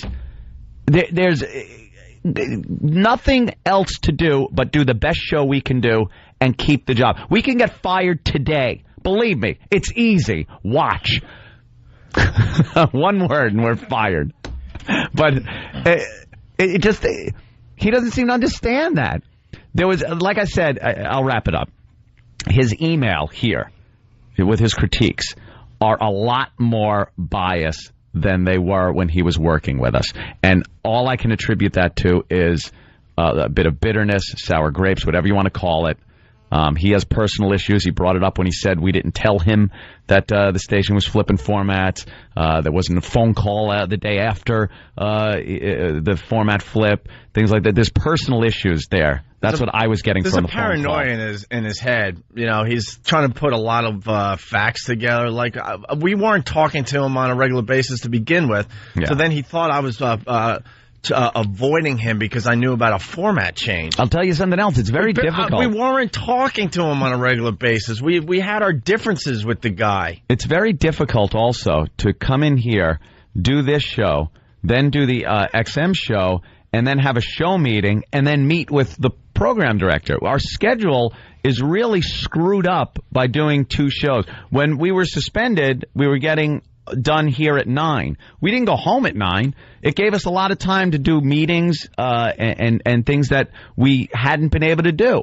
Perhaps in that situation, it would have been easier for us to meet with John and talk with him, but it was kind of a rough thing to work both shows and meet with management. By the way, every phone call is saying that the show's been really, really good lately. So, and by the way, if I plunk them down, then John will go, well, you know, you did. They're just fans, and there's also people probably that would agree with me, but you wouldn't put them on. I'm not saying there are people that wouldn't agree with him. Of course there are. There are people that agree with Hitler. I don't, there's people that agree with everything. Great example. I'm going from, one big extreme. I don't know what to say.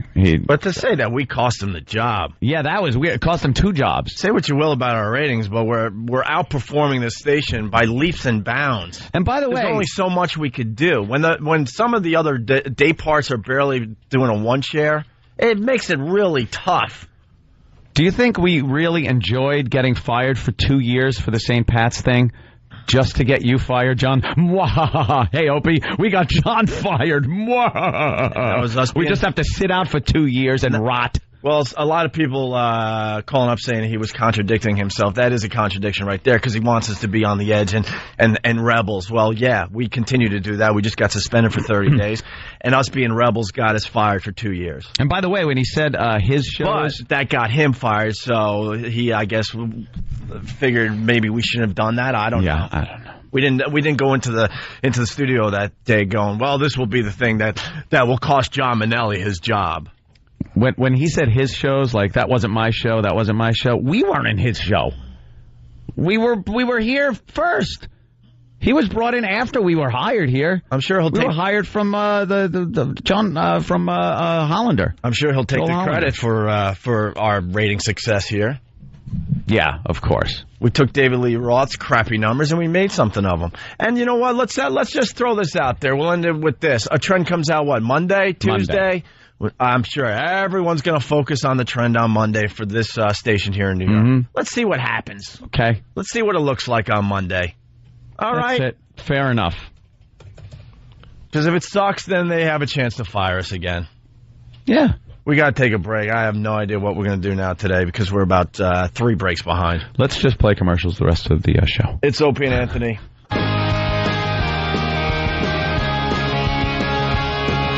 You never know what's going to happen on a daily basis on the Opie and Anthony show. Yeah, it was... Figure we come in and do a little radio show, and then all hell breaks loose this morning. Yeah, give the guy credit for coming to the phone, though. I wish him nothing but the best. Yeah. I give him credit for coming to the phone. He could have just kept emailing stuff, but he came on the air. That was kind of cool. And he's one of the few guys. I still think he's an effing lunatic. I think he came to the phone. There's something going on in his head, but I'll give John this much. He still has passion for radio. Yeah, there's not many guys that do these days. Yeah, I don't agree with his take on it, and I think it's bias with a little personal feelings that he's got. Being a little bitter with things, but what are you gonna do? Only saying that when you get rich, people get soft. It's like there's certain things that are beyond your control, like when certain impressions of certain ethnicities are done. Right. They dump out of it. They dump out of certain impressions of ethnic voices now. I would love to. Yeah, as a matter of fact, Louis C.K. was doing a stereotypical Asian accent yesterday when we were talking about something with Vietnam. It was being dumped out of. You aren't going to hear it. It's one of those things now that can't be done anymore. I used to do the Yoshi delivery guy when we first got to NEW. And it was, because we got a lot of Asian Chinese food delivery guys that ride their bicycles like maniacs in between traffic. And it was kind of a fun bit to do. It was like a fake phone call kind of a thing we would do. And it was fun. People seem to enjoy it. But can't do that now. Would love to do things like that. Can't do it. Mike Tyson, grab a Tyson bit from NEW from the old days and play it on this station. And let's see how far it gets before it gets dumped out of. It was nothing but him sexually assaulting women and them coming back at him with some kind of racist response. All done in humor and funny, and it should absolutely be able to be played. But because of the environment we're in, you don't. It can't. That's just the world we live in. If John wants us again, like I said, to throw ourselves on a sword for our art, so be it. I don't think I'm ready to do that right now. I think we're talented enough to work within the guidelines. And until we say to ourselves, something, it's gotten much too restrictive. We can't do a show. Then we're done, because then we won't be able to do a show. And we'll be fired anyway. He's really trying to downplay the success we've had, too, since coming back to regular radio. Yeah, so the last trend we did a 2.6 in mornings. That was from 6 to 10. We were sharing an hour with JV and Elvis. I know it's part of my brain. We were sharing an hour with JV and Elvis, and they were on suspension. So their show, that time slot was a complete disaster. They said that we did over 3.0 if you take out the JV and Elvis hour. Yeah. The station itself, overall, including our 3 share, did a 1.3 to 1.4. Yeah. And a lot of that was due to Ron and Fez's success. Yeah, they had great numbers. So for him to downplay it and say that we cost him a job because we weren't performing as well as we should have, we were outperforming the station by leaps and bounds and continue to. We'll see on Monday. I'm brave enough to say that I do believe we're going to have a really good trend on Monday. Not knocking wood. Sure, why not? Sure, I don't want to look stupid. Sure. I don't want to look stupid now. Let's say hi to Floyd in Vegas. Floyd? What's up, Floyd? Floyd? Hey there, Floyd. Did we lose Floyd? Floyd? Hey, what's up? Hey, Floyd, what's up, Floyd? man? I think John Manelli's a douche, and the show has been as funny as ever in the last week, so he can go screw. Thank you, Floyd. You sound a little tired. You're breathing in that burning tire smoke over there in Vegas. Can you see it? Just tired. Wait, No? what's going on in Vegas with the tires? There's a huge pile of tires. Yeah. From one of the big races out there. Yeah. And they're burning. And a bunch of black smoke is just wafting into the air from burning rubber tires. Wow, there's problems Yeah, with one of the races I've out been there. out drinking all night. Oh, you're out drinking all night, so you don't care about the burning tires. You missed a doozy by... Oh, damn it. Jimmy. I heard it. I was talking to Floyd. Floyd sounds a little slow today. All right, Floyd. It's in Vegas. What do you Thanks, expect? guys. All right, thank you, sir. Still getting emails, by the way. Yeah. Came in to do our show today, and the old PD at this joint tried to give us a good, I don't know, trashing through an email. I give him credit, and then he came on the phone with us at least. Finally. Yeah. But he's still emailing, a little bitter. I guess he assumes we lost him a couple of jobs. Hey, join the club. Go on the yacht with Ken Stevens. Let's see, another email coming in from John Manelli. Yeah, well, we believe in freedom of speech, too. You can read it if you want. So we're allowed to read this, Tom, so relax. Got problems all over the ball field today. It's unbelievable. Mm-hmm. Don't know where to look anymore. Don't know who to trust anymore. Don't know who is actually in our corner trying to help us do a better radio show that don't have personal interest involved. I'm in your corner. Yeah, no, I'm just saying the fact that I'm doing some Mankind stuff this week. So John continues, if you guys had performed at 100% rather than 25%. Not even giving us 50? 25%. 25%. Because that would hurt a little bit more, right? How can you say that? My nickname is 110% Jimmy. I know. They call me. And I'm all about 102%. Little callback. Don't feel like explaining it. But if you're just tuning in, John used to be the PD here in New York City when it was a talk format. Mm-hmm. And, in all fairness to John, he wanted to make some changes. The company couldn't make some of the changes just because of contracts and such. Yeah, things in place, right? And we were outperforming the station big time. And, the company decided that they needed to change formats and go back to K-Rock here in New York and play rock. And they decided that we were doing well enough that they said, yeah, you guys continue doing mornings for us. We're very happy to have you guys do mornings for us here in New York City. They could have got rid of us easily, especially if we were at 25%, Anthony. Exactly. Free FM could have survived the Imus thing, the JV and Elvis thing, and the XM thing. Really? Yes, that's something no one wants to really acknowledge, but we compete against ourselves every morning. It's a touchy thing to bring up, but we actually compete against Opie and Anthony on XM. They're this really strong show on XM. Yeah, we love them. And we have to compete against them as well when we do regular radio. Are they giving, what percent are they giving on XM?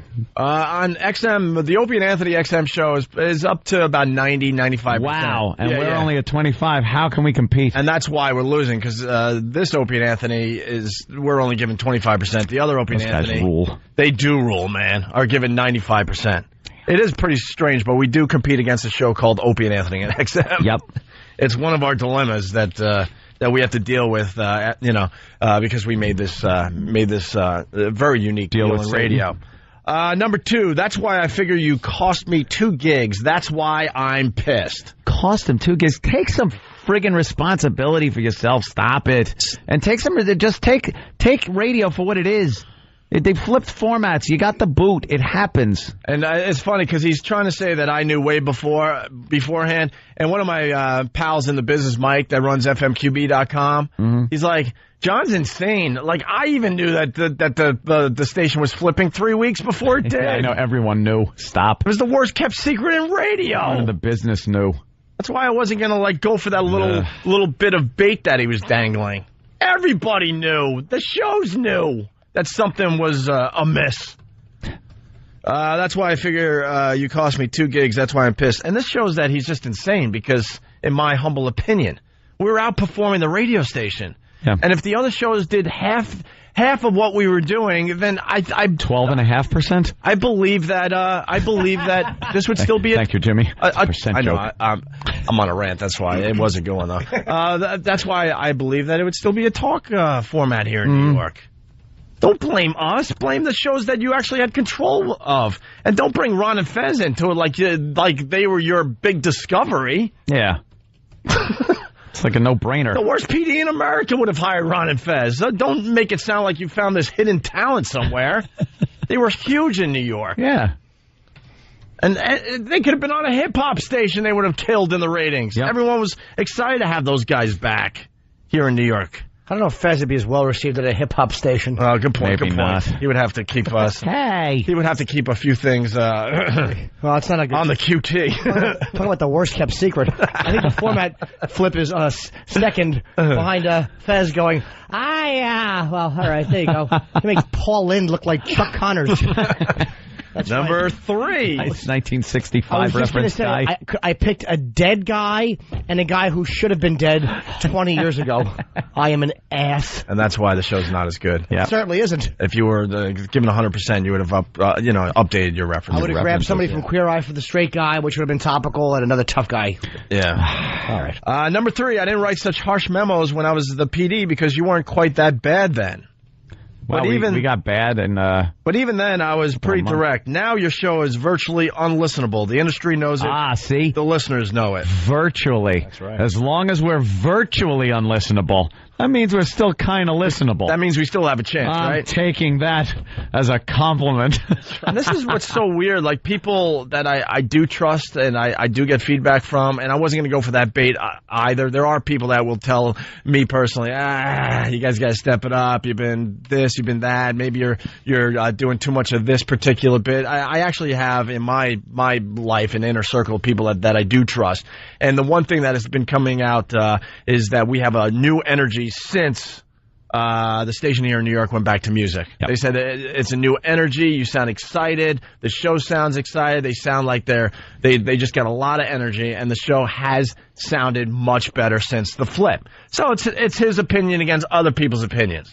And there was a time I did respect John Minnelli's opinions as well, but I think there's just a personal agenda here that makes it really tough to see where his real opinion lies. There's too much personal feeling. And it's weird, if the show was unlistenable and the listeners know it, then were they faking the standing ovation? And this is stuff we kind of downplay.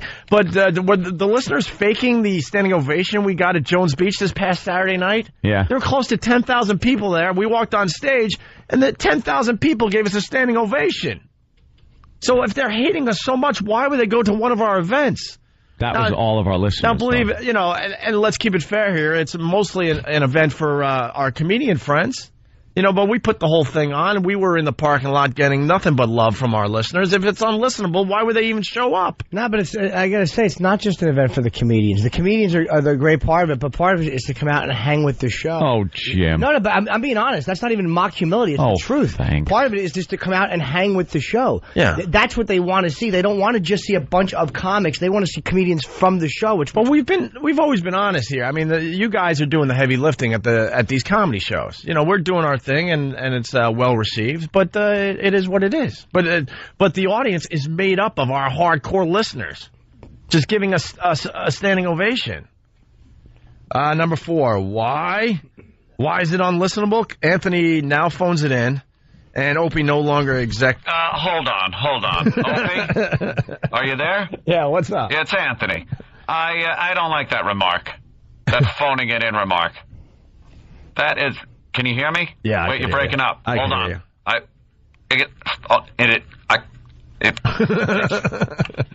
can hear it. Phone it in, you mother... phone it in. Does anybody understand? Look, I worked for a living. I understand how hard people work on a daily basis. I'm not even getting into that. I'm getting into not the physical labor aspect of this job, but there is a pressure to entertain on a daily basis. What I do is difficult in that I have a lot of rules to abide by, more so than I've ever had in my life. I would love to do a lot of bits and things that were benchmarks of this program years ago. It can't be done. Well, on XM, I'm sure there are people that would love to bust out the fire hoses at Juneteenth. That can't be done either anymore. It can't be done. There are things I want to say and do that aren't able to be done anymore. If this idiot can't see that we can't do the Mike Tyson bit anymore. Well, really fast, because we're on XM. They play a lot of our old material. That was part of the deal. We were allowed to take all our old shows and give them to XM so they can replay them. Anthony and I will sit there sometimes. We'll hear a replay of an old bit we did at NEW, and we sit there in amazement. We're like, oh, my God, how did this ever get on the air? Yeah. Obviously, it would never get on the air today, but we're even saying, how did it get on the air back then? It's just times change, and the way people perceive things change, the power people get changes, and things have changed over the years.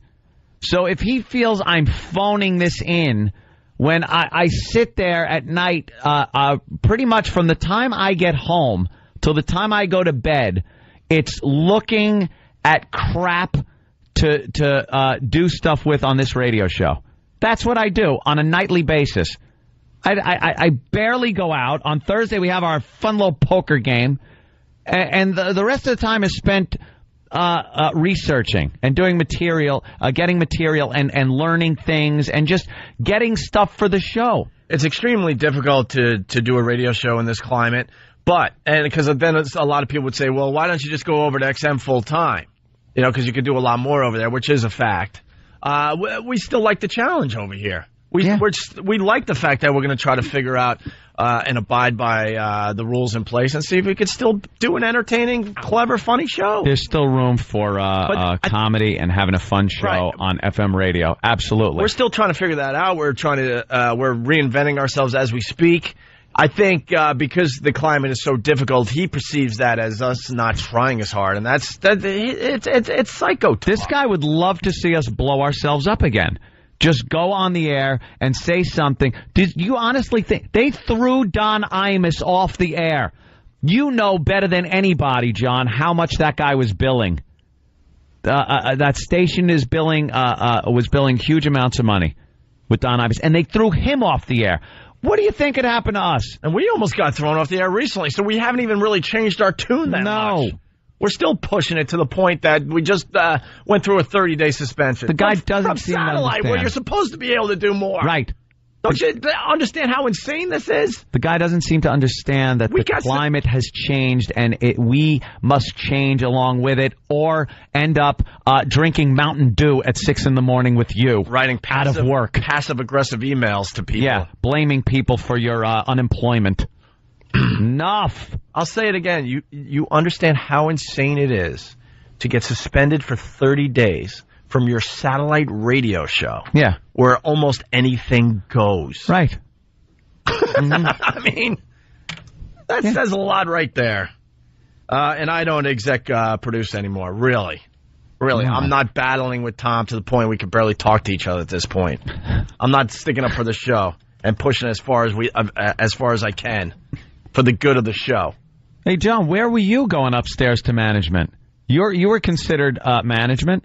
Where was he going upstairs to management and trying to get things put across and saying, hey, lighten up, let these guys do this or this? I didn't hear anything like that going on. So just stop with the blame game. It's radio. It's the climate in society these days that is detrimental to the talk format. That's why talk radio really is having a hard time across the entire country these days. Unless you're a political talker, Sean Hannity, something like that, and that's like the last avenue of talk radio that'll be taken over by people with agendas. Because right now they got the safety net of, hey, I'm talking politics here. This is our ideology. Comedy though, comedy talk, we're pretty much it. Yeah, we're pretty much it. That's on the edge. That's still in the paper, getting suspended, almost fired, not getting thrown off.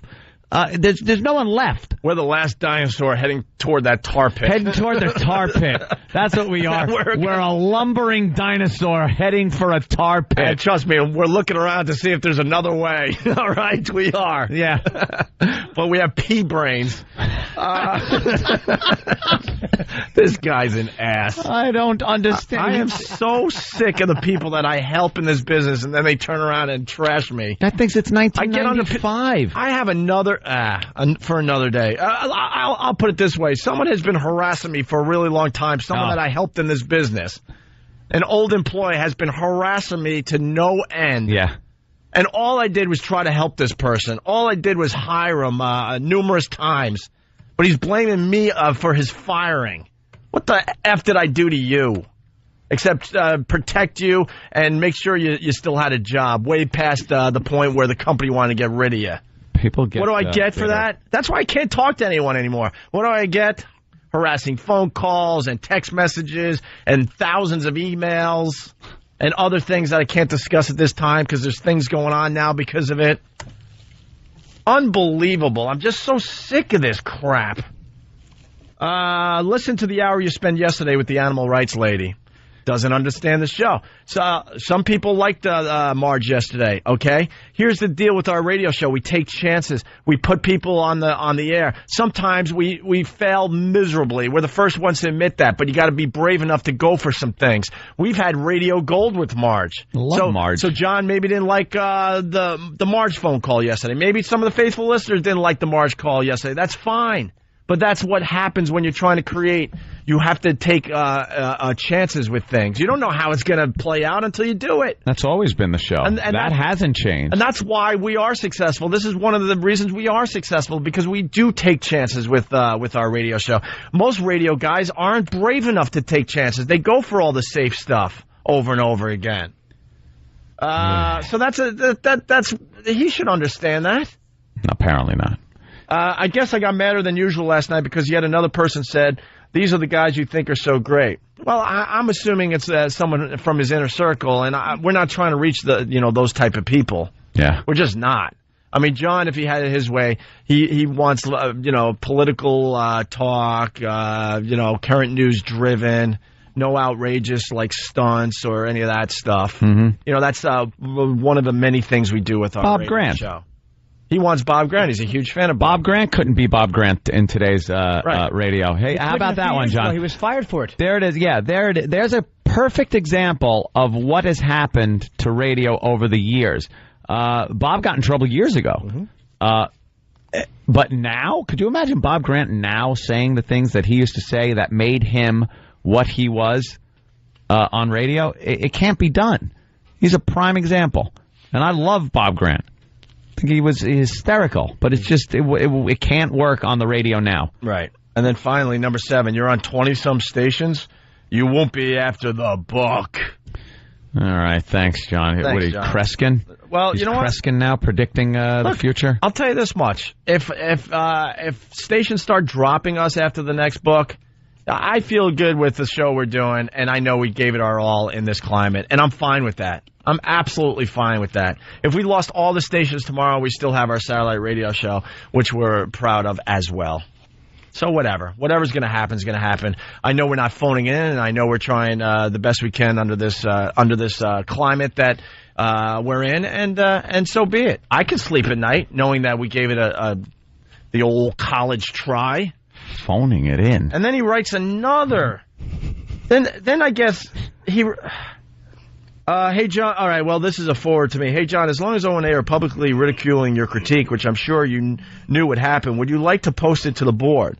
So I guess he's been sending this email around to his friends, but there's some weird thing that John has with the company, so nothing could be, posted, I guess. Yeah. Because it's obvious that Alan from the New York Radio Message Board got the same email that he supposedly was sending me, but because he's passive aggressive, he's blind CCing everybody on this. It's so obvious Alan has read this but can't post it because of some deal that John made with the company. Right. Very obvious in this email that was just sent. So then John writes back, and of course he CCs you and I, and he writes, if I did it myself, I might be seen to violate the mutual non-disparagement agreement I have with CBS. See what he's doing, all behind the scenes, and emails like, here, this is what I think, but don't post it. Oh, I'm too scared for you to post it. Can I clear but you're something aggressive, up? John? But you're aggressive? Could I clear something up with the listeners? We're not mad at Liza Minnelli. God, people are stupid. Mutual non-disparagement agreement I have with CBS. So I'm copying O&A on the reply, and they could forward the email to you if they want. It is totally okay with me. Fine. We'll send the email to Alan Sniffen. Give him a big plug today. It'll be on the New York Radio Maybe it'll be part of Board Reflections. It'll be on the New York Radio message board. Yeah. No problem. Giving John some press. There you go. Oh, really, fan? Holding up dirty words. I've never seen anybody more scared to hold up a sign than he has been with that break. He's been waving that. Oh, it's just this tentative. It's like waving a cowboy flag in Veterans Stadium in Philadelphia. It's like this little tentative break. If you want, you can break anytime. And you know what? And here it is. And this is what we deal with every day. You got one listener. He writes, I loved the Marge phone call from yesterday. I thought it was one of her best appearances on your show. Mm-hmm. The next email, I agree with John on the Marge thing. See? And that's what we have to deal with. So what do you do? What do you do? See, John wants us to do current event-driven talk and political talk for the most part. Guess what? There are other listeners that want other things. They still want us to do the 55-gallon drum challenge and things of that ilk. You know what I really enjoy? There's a type of humor I really enjoy, and it's stereotype race-based humor. Oh, boy. Isn't it wonderful? I love it. Rules. It's funny. It's fun to do. It's hurtful. It's hurtful. It makes people, it shocks people a little, but they laugh, too. People have always said the best time they've had listening to radio is when the host says stuff that you think about but couldn't ever say at work or anywhere else. That has been taken away from the radio host. Yep. I love race-based stereotype humor. A lot of people do. Surprise! That tool has been taken out of the toolbox of the talk show host. Because now there are volumes of books that tell you why you can't do that anymore. If I tried to do it on these very airwaves, you wouldn't hear it. It would be dumped out of, no matter how innocent. Jokes that children tell on the playground can't be told here on this radio station because words hurt, as we are told in a pamphlet I had to read from a effing lawyer. Words hurt. Do they? Then change the goddamn channel and let us have fun. That's something that people who I thought John understood, but apparently doesn't. I'm hoping at some point the pendulum swings the other way and we're able to really kind of get back into doing that again. I think it will, by the way. Everything goes in eventually, cycles. I think people are eventually get it will. sick of this PC crap. I've been thinking that since 1995, and they haven't gotten. It's just gotten worse and worse. I know. Stinks. I know. There are stereotypes. There are Asian stereotypes that I'd love to talk about. I'd love to bring up my drive home more. Oh, my dear, sweet Jesus Christ on the cross, I would love to do that. I did. I was watching Rescue Me Again last night. They did a whole Asian stereotype bit that was hilarious on last night's show that I was watching from the box set. I was staring at my TV. My mouth was agape. I'm like, oh, my God. And this Rescue Me is only a few years old. Yeah. It's not like this is All in the Family. Yep. This I think it's season 2 I'm on, so that's 2 years ago? Years old. That's it. 2 years ago. Don't you look and go, oh, my God. Don't you think that, don't you get all, kind of nervous for the show? You watch and go, oh, boy, that could be trouble. You know, that's the world we're living in. It sucks. Believe me, it sucks. It totally sucks. But don't perceive it as us phoning it in. Doing a 25%, a 25% effort. You know more than the listeners, John. It's not. You're just not being fair. there'd be 20 friggin' different organizations banging on the door downstairs if we ran through a show doing all the material we want to do on a daily basis. And his answer to that would be, well, then just do it. Just You're do it. rebels. It's Right. like, okay, and then we'll be doing a show for each other like we did for 2 years. Yeah, for 2 on the years, phone. we spent doing a show for each other on the phone, See, and that was us phoning it in to each other. See, the show. We're no good to our listeners who depend on the show and still do find the show entertaining. We're no good to our listeners if we're not doing the show, If John. we're fired.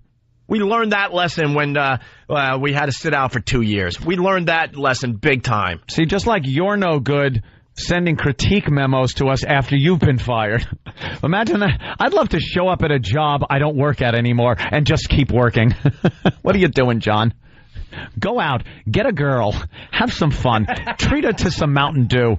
Don't write memos about our show. You don't have to listen anymore. It's not your job. Yeah, I'm going to go back to Apollo Air Conditioning and just start putting up ductwork. Why don't you move on? He wants to do something with the internet. He was trying to talk me into like blowing up XM and stuff and going with porno to some kind of internet thing he's starting. It's like he MountainDew.com. He doesn't even acknowledge that satellite radio is doing well. It's like, no, we'll do it on the internet. Yeah, so we'll do the exact thing that XM and Sirius are doing, but we'll do it on the internet because they're failing miserably with all their subscribers. Oh yeah, really? I'm like, you're insane, man. You know. really are. Well, the guy's giving us a show today. Got to tell you that. Got to give him credit for that. Thank you. Giving us a little bit of a show today. Unbelievable. Off the subject. Hey, by the way, if you want to go, go ahead, Jim. No. There's no rhyme or reason, honest to God. But as you guys are talking, I am at full staff. Why? I don't know. Oh. Just go ahead. I had to let you know that. I'm listening. I agree. And yet, the blood... See, you so agree. It's getting you so excited. It's getting me riled up. Yes. You're riled up, all right. Well, It's listen. on fire. You're talking about racial humor. It's natural. Listen, man. I don't know. You know, the listeners don't really like the show anymore, but maybe there's one or two out there. Mm-hmm. One or two. Maybe a couple of you. Hopefully. That want to go see us at Mohegan Sun. I don't know, though. I don't think they're going to really appreciate us doing a show up there at the casino. That was part of his memo, by the way. Oh, you went 7 minutes without talking about your comedy show. You know what we could be doing as far as promoting this comedy show? Stop. But we realized that there's a huge percent of the audience that don't care about that, so we're trying to, like, just hit it enough so we get the word out. Anyway, we're not giving away tickets right now. We're just promoting it. Mohegan Sun is a week from Saturday. And a week from Friday, we're going to be broadcasting from up there. I hope so. We're trying to figure that out at the Wolf. And we're hoping some of you that still like the show. Hopefully there's a few. Will come and say hi to us. Hopefully. Yeah, it's a great show, and all the comics you know and like from this mediocre disaster we call a radio show, we would love you to come out and see. Jones Beach was amazing. It was fun. It was fun. And maybe someone could bring me a newspaper because I just don't feel like reading anymore. See, if we were rebels, we would play it real loud. That's right. Tell everybody to rock. But we're a little scared, so it should be at this level. We're scared, so let's just keep it at this level. Right. Welcome back to the timid Opie and Anthony show. Jesus. Let's say hi to Kevin in Florida. Kevin. What's going on, guys? What's up? Hi. I first want to start off just saying I really enjoy your show. I know you don't care, but I really do. Thank you. You know what? We do care. Okay. I just tore down one of the walls there of radio. We do care. We care too much. We like to have fun with you guys and hang up on you and do all that crap. But guess what? In the end, we do care. So thanks, Kev. What's that? Okay, and Jimmy, I saw you in West Palm Beach. I think you killed. Oh, thank you. And just one thing, Jimmy. I mean, you have to eat on the air, bro. I mean, it's one thing to hear you eat, but to hear you swallow, I just hear you getting fatter over the air, man. Oh, I'm sorry. Was I? You know what it was? Hold on. I try not to. Sometimes it's hard because I'm a growing boy. But today there was a very long first break, and I had to have my blueberries, and I had to have. But I'm not getting fatter, sir. No, a little compliment he's for somebody eating who's been hitting the old heavy bag. Excuse me, who turned you on to the blueberries? You weren't eating blueberries before me. God. And what about the pink grapefruit you're now eating? Yeah, exactly. Blueberries and grapefruit. Exactly. To eat the worst fruit They're on the good. face of the Blueberries earth. rule. Blueberries are too tart, and grapefruit. Don't even get me started. It's sour. You're eating a sour orange. But it's good for you. Oranges are sweet and luscious. They suck. Grapefruits are horrid. Oh God. Oranges are quick. Hey, how about you phone in with your favorite fruit, I people? was just about to say, here comes another memo. See, proving my point. You can only talk about fruit now. It's Favorite Fruit Thursday. Should be Friday because that would be the triple F, Favorite Fruit Friday. All right, Kevin, so your point is?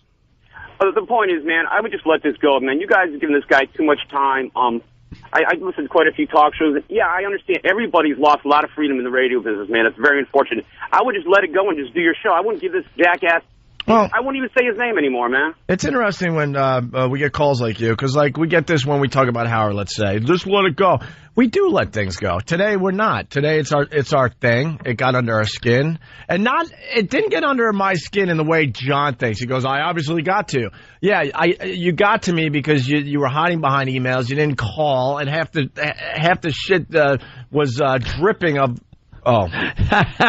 You got 15 more minutes before you can say that, Opie. Oh, never mind. All right. Well, the whole email was dripping. Yeah. Oh, yeah. And it was so natural. I didn't catch it, dude. Oh, it just came right across. Because I didn't explain myself.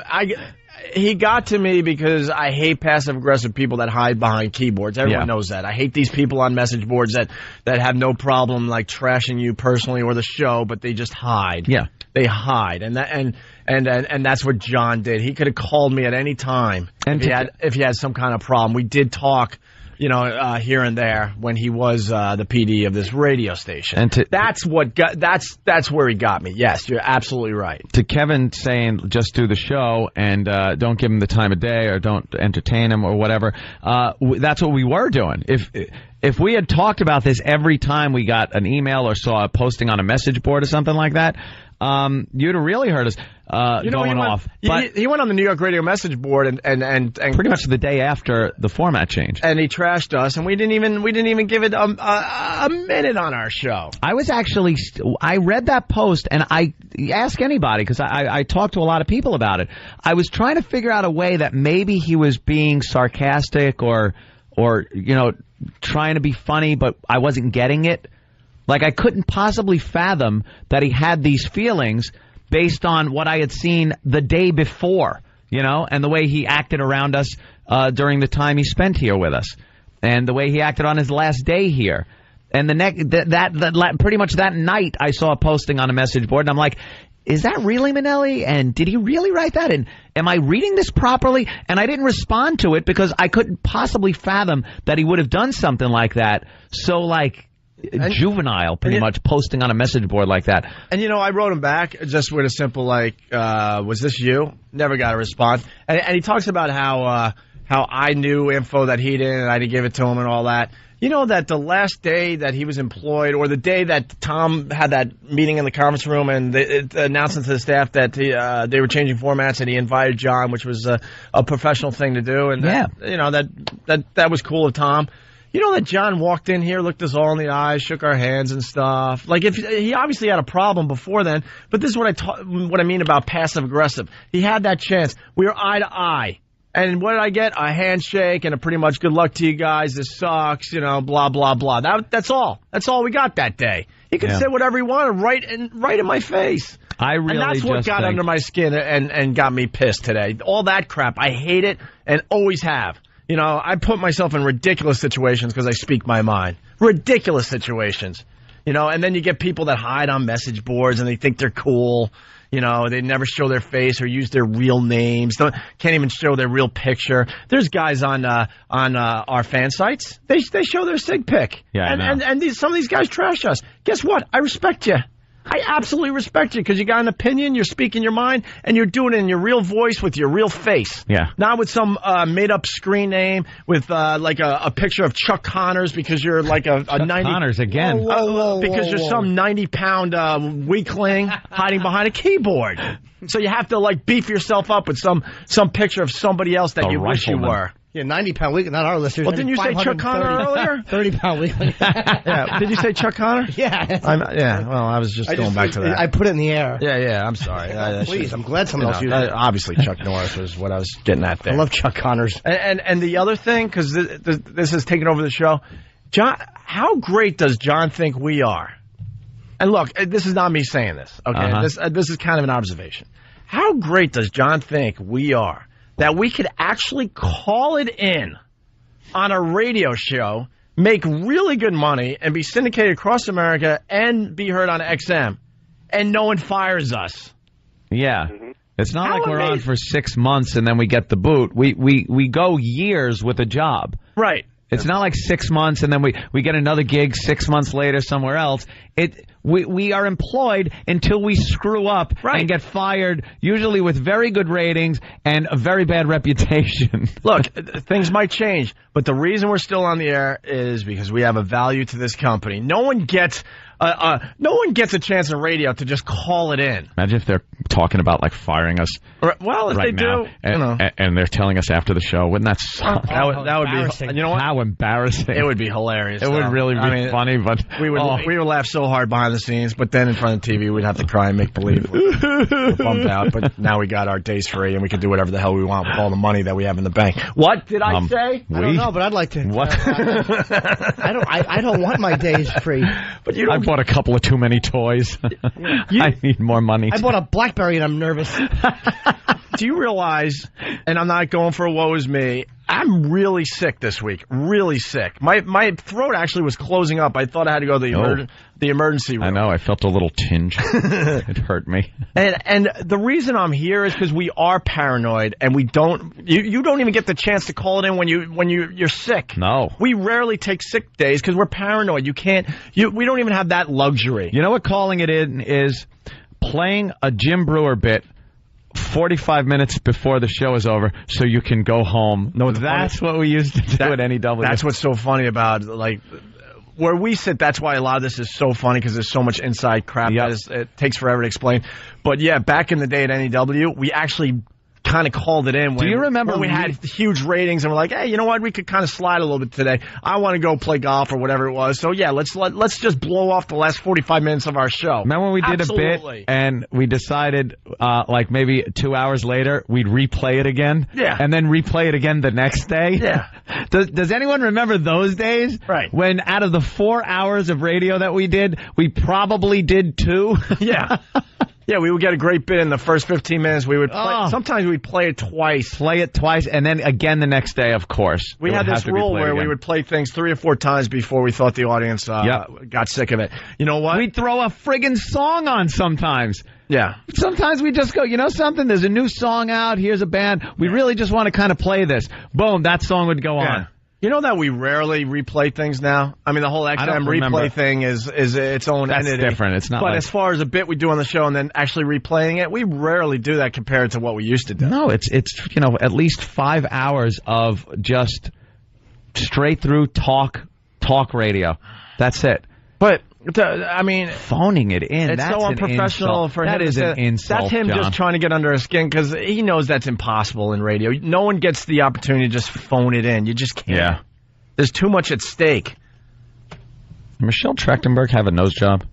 Did she get a nose job? Is that which one is she? She was in Harriet the Spy as a little girl, and then she was in Buffy the Vampire Slayer. Who's the chick with the big neck on CW11? There's a girl with a... Whoa, giraffe neck. Look at the size of her neck. She's a very famous actress, but I can't... Is she? What was she think of her name or what she's... Than knows. Than knows. Just go to Than. What's her biggest movie? Impossible to Strangle? God almighty. I've never seen a bigger neck on a person.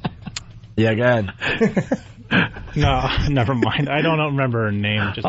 Than, I'm sorry. She was in Basic Instinct. She was the nice girl that ends up getting blamed for everything. Basic Instinct? Okay. Wow. Yeah. What a reference. John Manelli's not happy with you. That's a movie that's 20 years old. How did you know she was in that? Opie. Oh, yeah. Go ahead. We were with Kevin's still on. Sorry, Kevin. Can I say one more thing, man? Yeah. Sure. Sorry to interrupt you. Down here in Florida, we got like half a dozen local radio stations, and we got, quite a few, syndicated, like Alexa Terry Show, Bob and Tom, the Piece of Crap Man Cow. We got all that down here. I click you guys on at 6 o'clock every morning. I love the show. You guys are always topical. You hit on what's interesting all the time. You never go on tangents except for when it comes time to what you can and cannot say on radio. And I mean, I know you guys can. I mean, and everybody's limited, but you guys are pushing the envelope to as far as you can go, and it's awesome, man. It's awesome. So I just want to say, you guys doing one hell of a job, and I just say keep it up, and I wouldn't worry about What happened? Jesus, Well, how we long love are you this going man. to go on about this? Thank you. We kind of needed Kevin's phone call today. We need to feel good. We were feeling bad about ourselves. So, thank you, Kevin. John made us feel bad. See, we control the direction of the show. If we're feeling like we're backed into a corner, we'll take positive calls about the show. Yes. Patty McGee from Jersey. Hey, Patty McGee, don't you know? Faithful listener to the show. You douches used to play effing foosball during the show.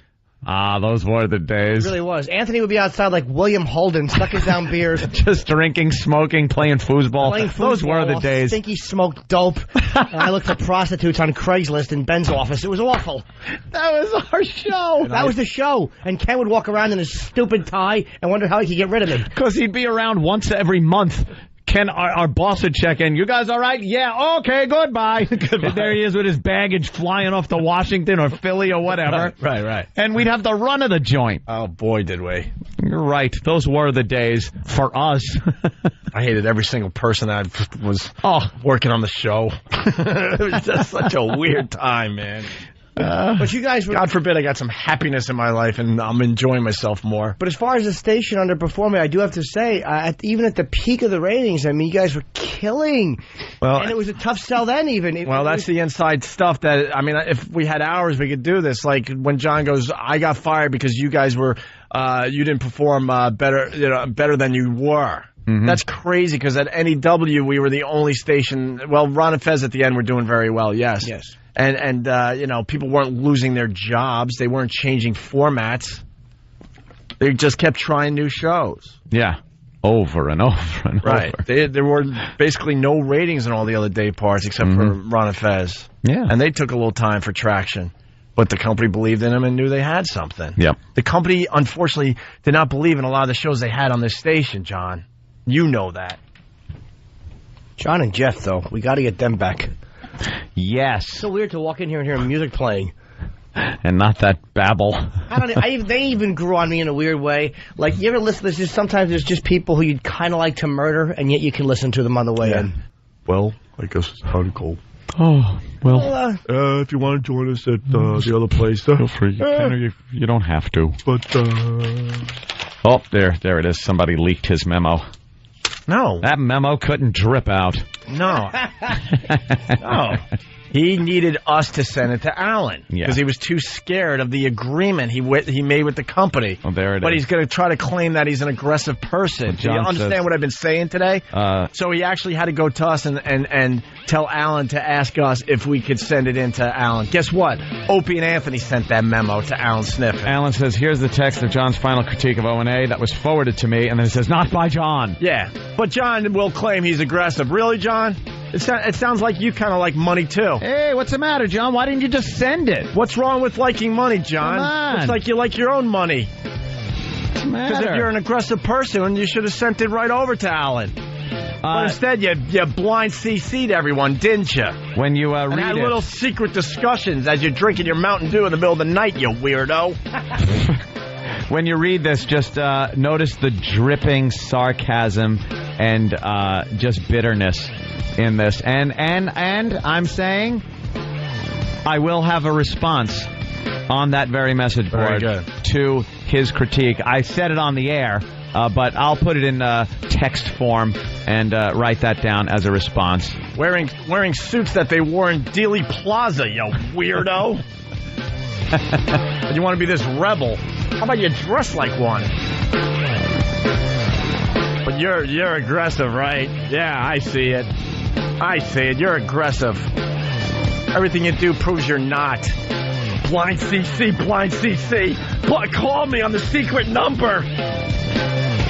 If this gets out, I'll lose the money. And the agreement I made with the company. Blind CC. Send. Copy, paste. Let me use my top secret email that only a few people know. You're a phony.